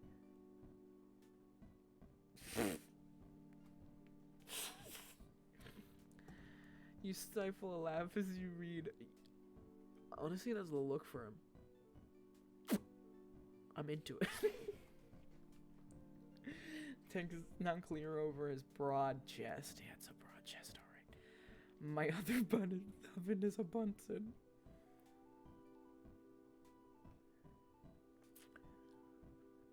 This is a flirty line, I believe.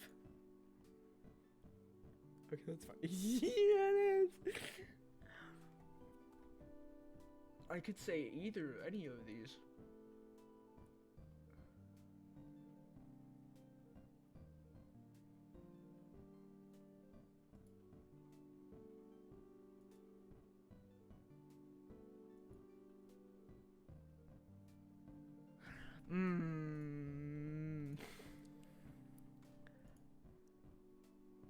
What? Damn it. No.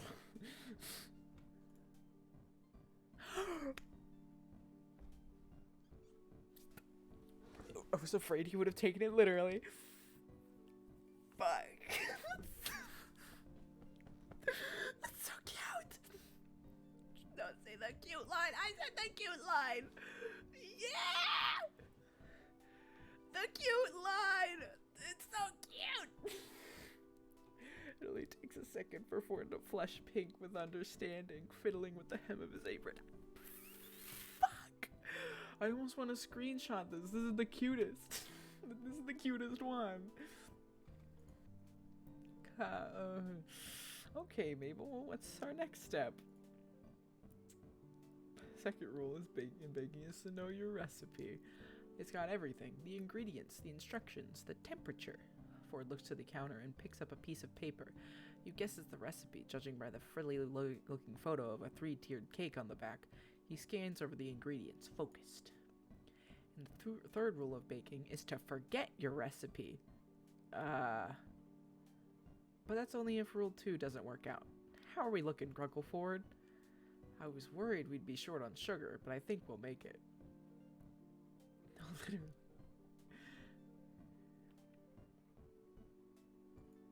Yeah. Are you switching recipes, Mabel? There are ingredients listed here that aren't already on the counter.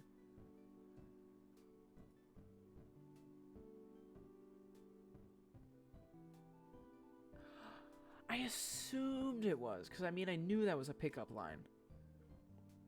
I just forgot what their, like, atomic symbols were. Mabel laughs loudly and attempts to clap Ford on the shoulder. She only managed to reach his elbow. You suddenly suspect that whatever baked good Mabel had burned in the oven earlier was a fabricated failure. You glance at the stovetop.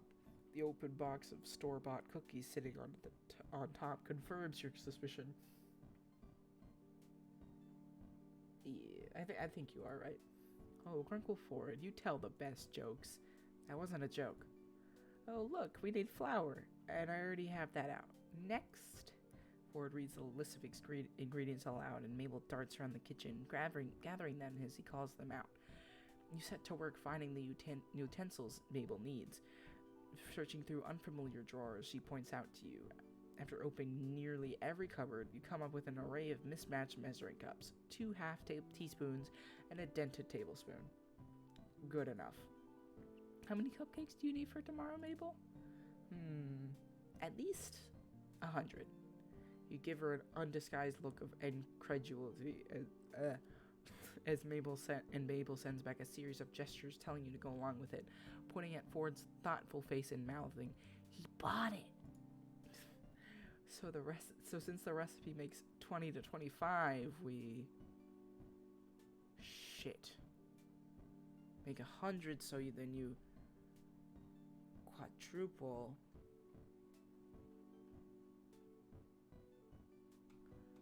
Quick save, because I don't know math.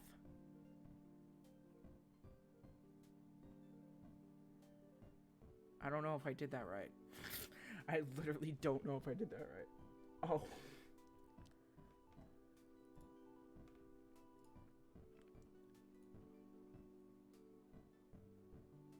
Oh, okay. You were right. Exactly what I was thinking. If we play our cards right, we could get an exact 120, making full use of the cupcake pan each time. You're bewildered that Ford doesn't question the quantity. Instead, he's starting to factor in how many acceptable cupcake pans he could find in the cupboards, grumbling as he searches through the clings and dull thuds of other bakeware. Oof. When is the last time Stanley... Ah, there they are. Looks like we have one that's rusted, and one that hasn't. Strobe, get the pan that's already in the oven. If we can manage to clean it...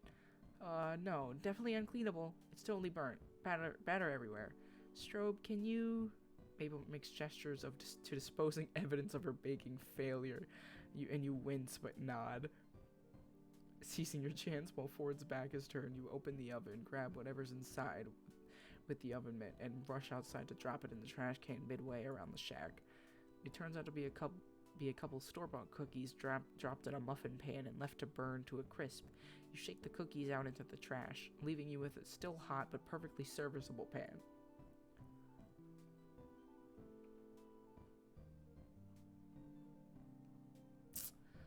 I'll back up Mabel's claim. You return to the kitchen. Yeah, that plan was definitely not salvageable. Complete toast. Ford chuckles, and when he turns back to the recipe, Mabel gives you a winning smile and 2 thumbs up. You see that Ford has brought a mixing bowl out while you were gone and wiped away most of the excess flour from the counter. He settles back into the role of recipe reader now that you're back. I've already turned down the oven to the correct temperature. Mabel notably doesn't look sheepish in the slightest, still grinning in front of the mixing bowl. So our next step is to add butter. I'll measure it out. And so you settle into a rhythm. Mabel measures ingredients and tosses them in. Ford reads out the recipe, pausing occasionally to balance out Mabel's haphazard method of throwing ingredients into the bowl, and you mix everything into a suitable batter. 2 ingredients later, you notice that Ford rolled his sleeves up to his elbows as he works. You could get used to the sight of him like this. Yes, I could. Damn! You don't notice Ford returning your stare until he clears his throat. Apparently your ogling lasted just a moment too long. Not long enough. Strobe? Shit. Yeah. I just added the first cup of flour. You can stir it in now. All right.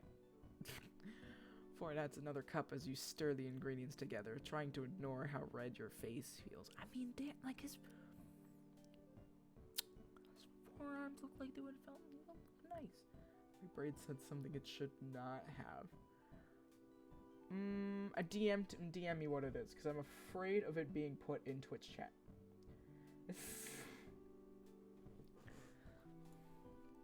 Oh, look at you two, working so well together.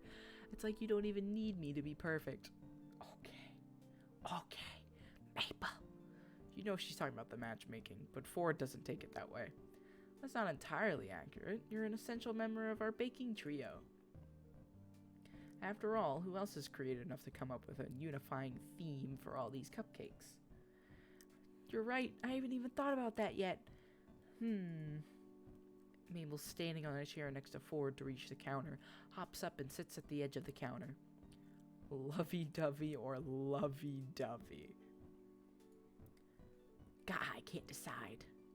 While Mabel works it out with her creative genius, Ford scoops out the last cup of flour, going to whip the excess back into the bag with his finger.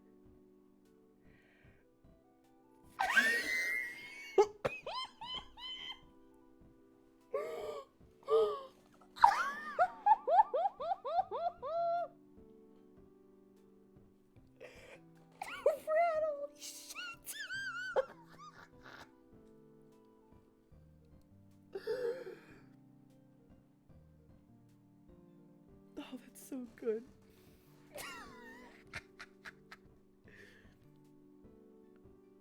True, though.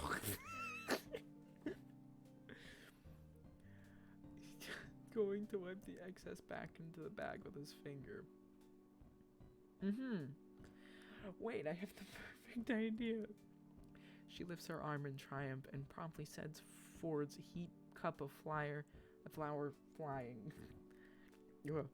Ford fumbles to catch it but ultimately fails, and the cup, along with the bag, fall into the mixing bowl, sending a mushroom cloud of flour into your faces.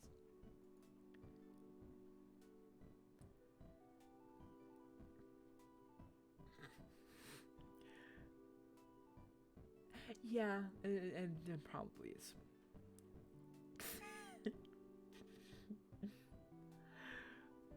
But it was really funny.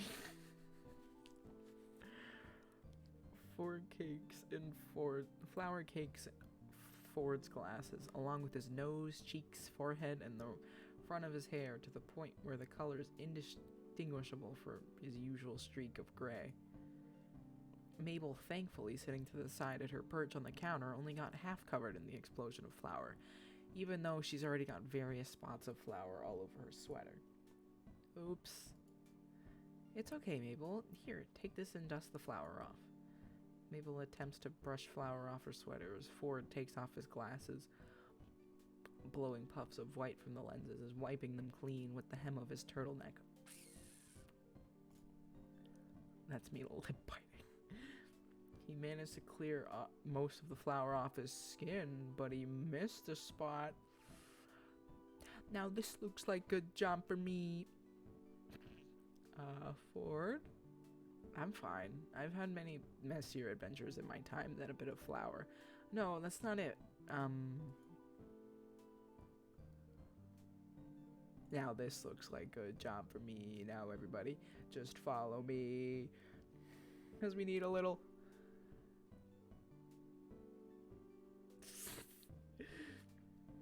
You reach over to brush it out. Ford gives you an uncertain expression, but stands still, letting you make contact. Your fingers only run through his hair for a second, but it was enough time for you to register how fluffy and flowery it is. You can't help the smile that tugs at your lips as you finish. You just had some flour there. And did I?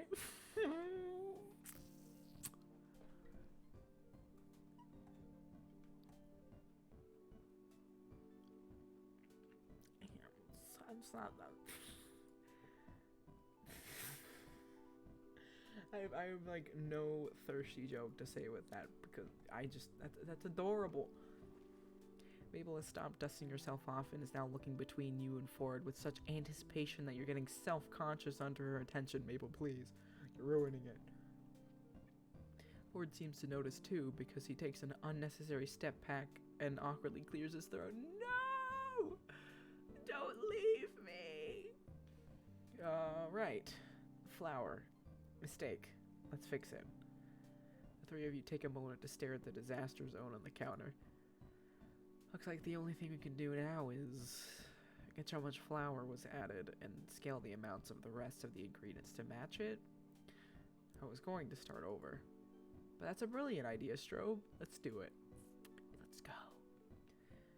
Mabel, do you have another bowl for this operation? Good thing I found this mega big bowl for mixing. Mabel presents a vessel more akin to a tub than a mixing bowl. It's clean though, and Ford transfers the batter over. Good call, Mabel. Are you secretly a psychic? Nope, just a little thing I like to call the power of Mabel. She does exaggerated jazz hands, shaking more flour off in the process. The three of you laugh before beginning the post-flour mission. Due to the mishap, you now need 4 times the other ingredients to match the flour that got dumped into the bowl. An inconvenience, but not impossible. I still want to know. Lay it on me, man. What is it? But like, DM it to me again, of course. Especially if it's worse. As you measure out more sugar, you spot Ford adding to the bowl by cracking 2 eggs at a time in each hand. Yo. Show off.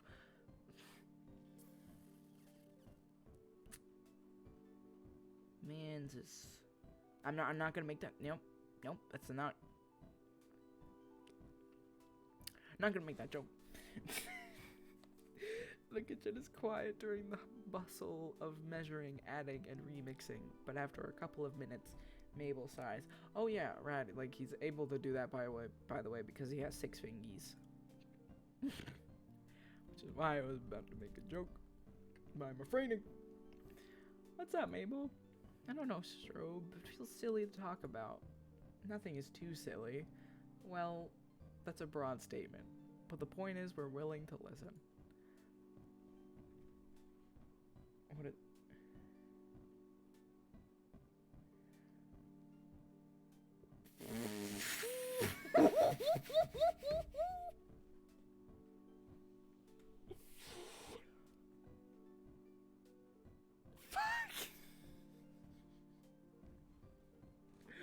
Well, Grinda and Marius are throwing this party on Marius's yacht, right? Shit, I really shouldn't have made that joke, but it's fine. You have no idea who either of these people are, but play along for Mabel's sake. Yeah? They're really getting into that romance zone. Grinda even told me that they kissed. Ford only gives this a mild acknowledgement, so you have to amp up the reaction zone. They did not. They did so. Can you believe that? I seriously cannot believe that.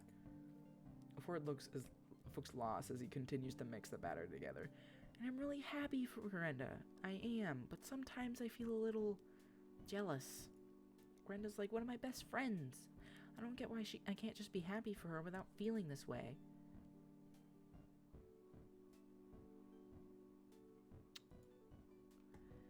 Everyone feels like that sometimes. All you can do is try your best to stay positive for her, even if you're feeling a little bitter inside. And just know that eventually this feeling will pass. Really, everyone gets this way, even with friends. It doesn't mean you're a bad friend or anything. Thanks, Strobe. And anyway, this is about romance. Mabel, you're only a teenager. You might feel like you're watching your friends get married and settle down so quickly, but that doesn't start happening until you get to 25. You're a wonderful girl. You're smart, pretty, and you can probably make a mean batch of cupcakes. I know that whoever you end up loving will be lucky to have you, and that perfect relationship will come your way, in time. Mabel seems to brighten, and she smiles at you gratefully. Oh, that was so sweet! That was so sweet! Then she looks thoughtful. Getting married. Okay, Mabel. I wonder when someone I know will get married.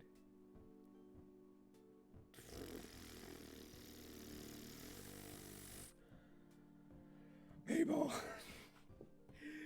She's non-specific, but Ford pointedly coughs into his fist. Wait, we need to make these cupcakes extra special before we can bake them. I thought they already were. Weren't we going to split these into 3 parts, add food coloring, and marble them in? No, that's just special. I'm thinking extra special. I'm thinking explosion rocks. We're gonna... Our models and cameras are true! Wait, they literally... Bro, they've been married! She's like, oh no, marriage. They've already. The hell, Mabel. This is Waddles and Gomper's erasure. I can't believe we're gonna put fucking Bakugo in the cupcakes. You mean that tiny candy that makes your mouth all tingly? Exactly. I'm gonna go grab my supply. Mabel dashes out to get the candy, leaving you and Ford alone in the kitchen. Fuck. Oh, it's the art again. Let's fucking go. The art's so good. Normally you would expect the atmosphere to turn awkward, but you find yourself anticipating something instead. You give Ford a smile. Good job calculating how much we need to salvage the cupcakes. Ford laughs, leaning back against the counter. God. And then they kiss. Oh, I just eyeballed it and adjusted based on the batter's apparent viscosity. No calculation involved. Fuck. And well, I couldn't let all our hard work go to waste after you suggested salvaging it. I don't get it. You wanted to start over? Well, I kind of had I had a whole plan in mind. We were going to quintuple the recipe, and now it's more like octuple. But I think this was the better route to take. And now that I think about it, that was the last of our flour. Wait, damn. Stanley needs flour for pancakes this week. Oof. Sucks to suck, Stanley. Would he take cupcakes for breakfast instead? We're gonna have plenty of extra. Knowing him, I think the probability is very high. That is true. I love the art. You were about to say something else, leaning in to continue the conversation. Getting a little bold there, me. When Mabel re-enters the room, she's carrying a cardboard box stuffed to the brim with bright packets of Katsuki Bakugo. I'm back. Alright, let's add these supplies in, add these puppies in, and make some cupcake magic. You and Ford start helping Mabel decant the Katsuki Bakugos into the batter. Ford glances at you as you shake the last pack into the bowl. Both of you know that the consumers of these cupcakes will get an unpleasant surprise from them exploding in your mouth, especially since the multicolored candy makes the batter look like unassuming funfetti cupcakes. Dang. When it's time to split the batter and marble them in the pan. The three colors Mabel chose are deep purple, blue, and pink, which she says ties perfectly with her theme. I like it. So are you going to tell us what the theme is yet? Nope. Let's get these in the oven. Ford picks up the pan and sticks it in the oven to bake. There's still plenty of batter in the mixing bowl. You barely skimmed the surface with the first batch. You and Ford share another look. Alright, it's time for the best part. Frosting. What kind do we have? It's not what kind do we have, it's what kind are we making? Mabel presents another recipe card. Oh geez. Thankfully the frosting is far easier to make than the batter. By the time you and Bagel separate the sugary result from a few different bowls for coloring, the first batch of cupcakes come out of the oven 10 minutes ago and have cooled down on the counter. Oh, I didn't see you write that. Don't tell me. An explosion of flavor. Indeed. As Mabel puts it, they're ready to be Mabelified. Ford grins at her as she starts dyeing a bowl of icing bright pink. Decorating the cupcakes is by far the most fun part of the afternoon. The three of you sit around the table. Mabel purposely sits you and Ford next to each other while she takes the remaining spot. Thank you, Mabel. And you use different frosting tips to make designs on all of the cupcakes. Mabel had finally revealed her theme to be outer space, because space is full of romance, and this way I could say their compatibility is out of this world. I said that a little too loud, whoops. So the three of you covered marble cupcakes in galaxy-worthy combinations of colored frosting. I like that. That's cool. Ford, to put it simply, is delighted by the theme. You're pretty sure the constellations he painstakingly iced on his last 25 cupcakes would pass as illustrations in a stargazer's guide. He's an artist. I love that for him. Smacks the child again. It's broken. No, she's fine. In the middle of completing a second Orion, Ford gets some icing on his face. How? A drip of blue somehow made it onto his chin, probably from testing the icing to make sure it tasted good. It did, of course. Mabel kicks you from under the table. Mabel. Ow? And she nods her head at her Grunkle, giving you a meaningful look that Ford completely misses. He wipes most of it off, but now there's a streak of blue at his cheek, so you... I mean, I already... Smack it anyway.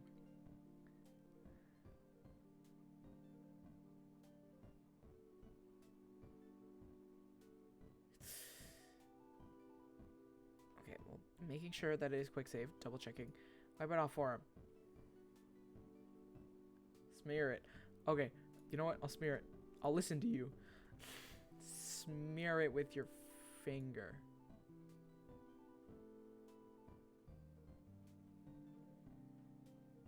Food fight while cooking is cute. True. Mabel stares you down, pressing her hands together, but you can't. You don't even know if Ford feels the same way, if at all. You don't want to freak him out with what she wants you to do. Can't let this icing go to waste. What? You swipe your finger across his... That's about the bub. That took a turn. That's not what I expected. That's not what I expected. That's not what I expected. That's not what I expected. Too much. Too much. Too much. Too much.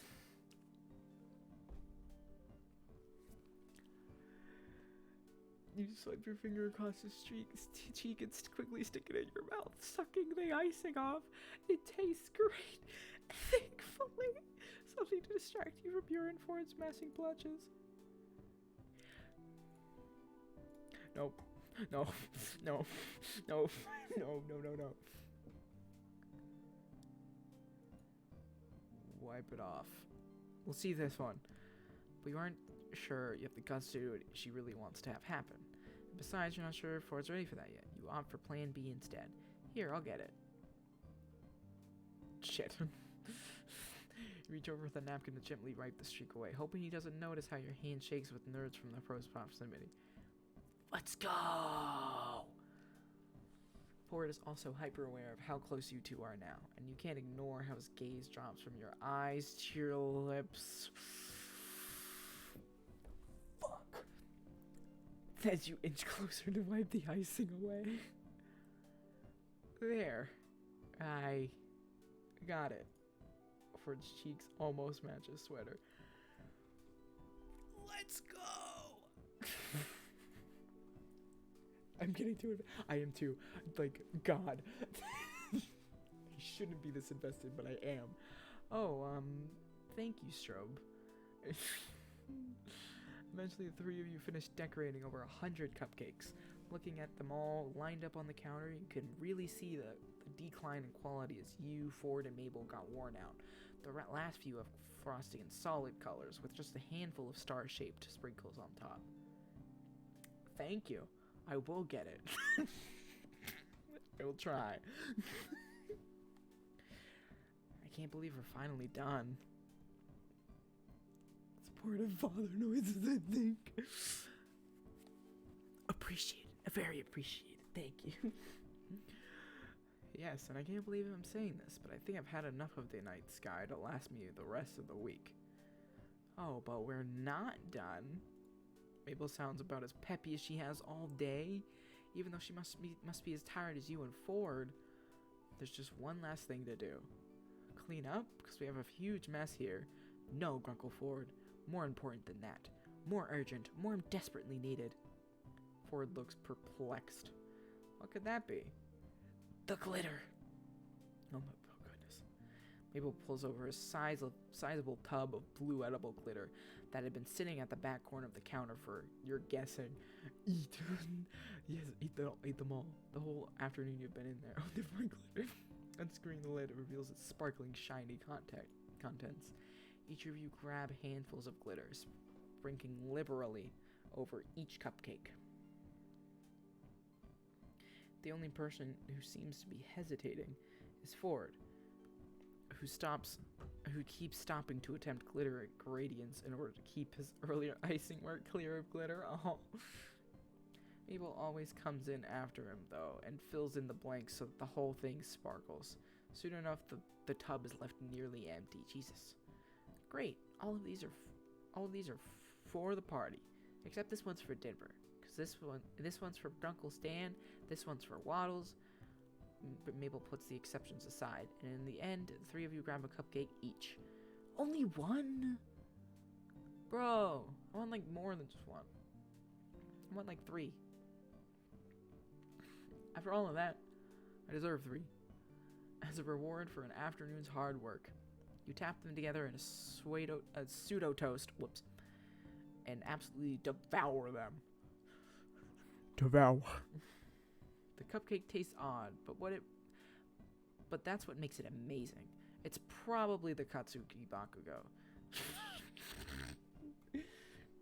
You can detect the faint spice of love and adoration.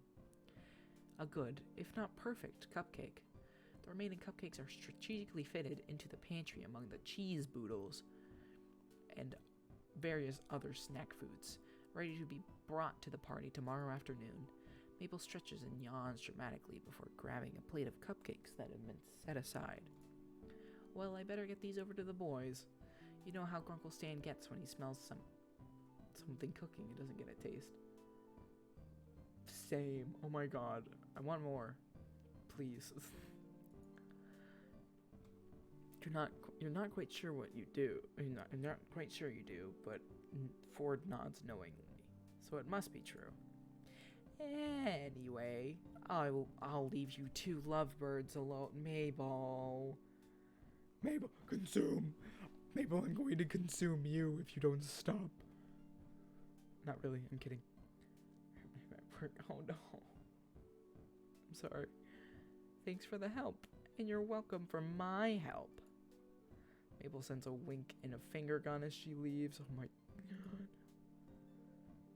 Your heart freezes in your chest as Ford looks at Mabel exit with an unreadable look, then faces you. You see, I know what's going on. Oh, I'm not ready for this. I don't want this to get a little too real. Rat, I swear to God. Eat the grunkle, not the child. I see it. Eat the grunkle, not the child.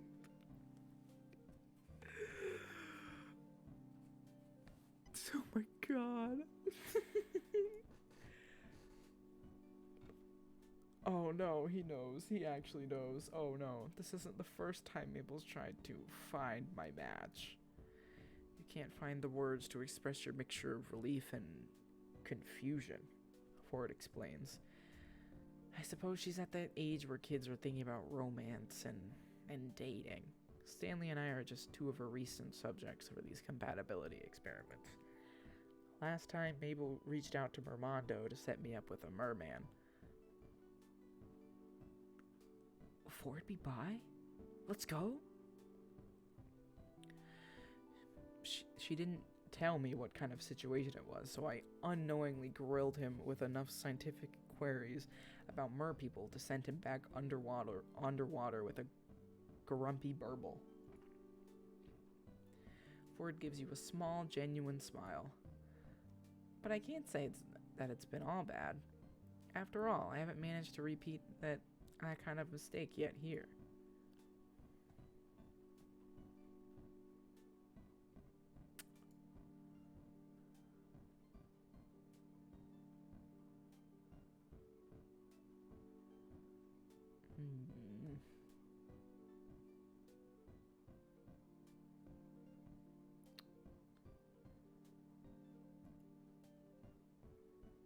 Ford shrugs, though he's sporting a slight blush. I think this one has potential.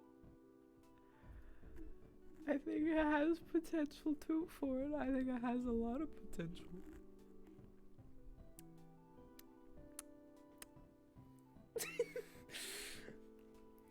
You both look around the disaster scene of a kitchen. Since Mabel conveniently had other things to do, she left you and Ford with the task of cleaning everything. Ford rolls his sleeves up and adjusts his glasses. Come on, let's get this kitchen cleaned up. Let's go.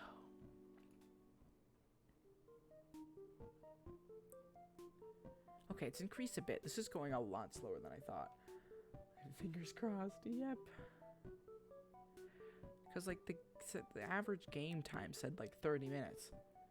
But, call the caterers, I hear wedding bells. Huh, looks like this is actually working out. Maybe I'm just not getting the best options, because I might not get 100%.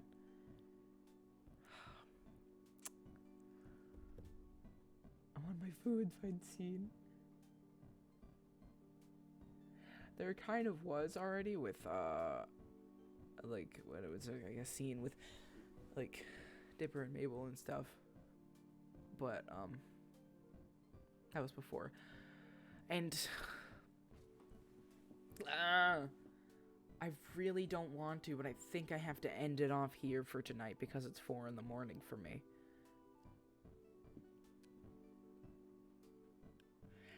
I mean, it's not like, it wasn't like the sweet domestic kind. Honestly, that might come up at some point. But, I'm sorry, I think...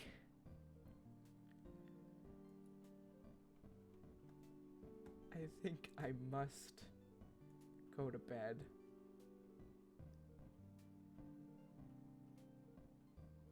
It is 4 in the morning. It is exactly 4:16. Yeah, I'm gonna, yeah,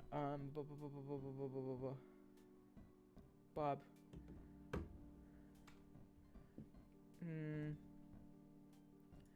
So it's saved. I will quit. And, you know, I'll put some mask because I'm sad that I have to end. But I have to because I have to get up early tomorrow as well, since I'm having to do schoolwork, kind of. Oh, that's okay. Don't you worry about it.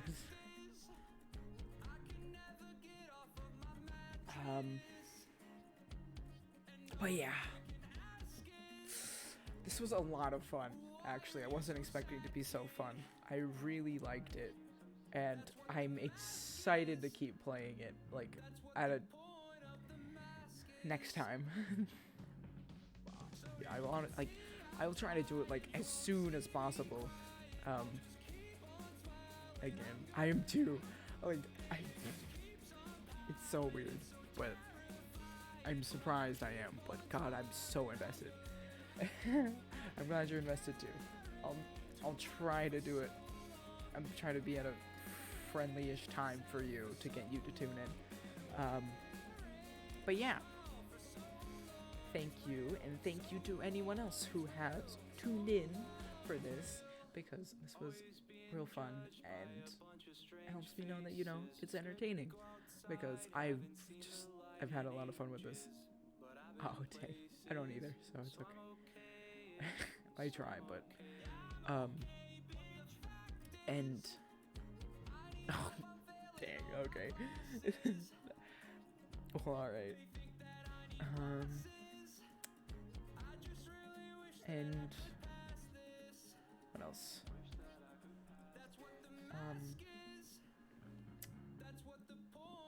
What was I gonna say? Yeah, maybe it helps me know that this is, like, entertaining stuff, that you're tuning in, and all that. And I'm sorry if it was, like, boring at all at some points. Some parts, it's just, yeah. I tried. But yeah, anyways, um, yes, a good night. I hope you have a good rest of your day or night, whichever time it is. And yeah, I will catch you and everyone else later. Thank you again. Hope you all are doing well. And goodbye for now. Goodbye.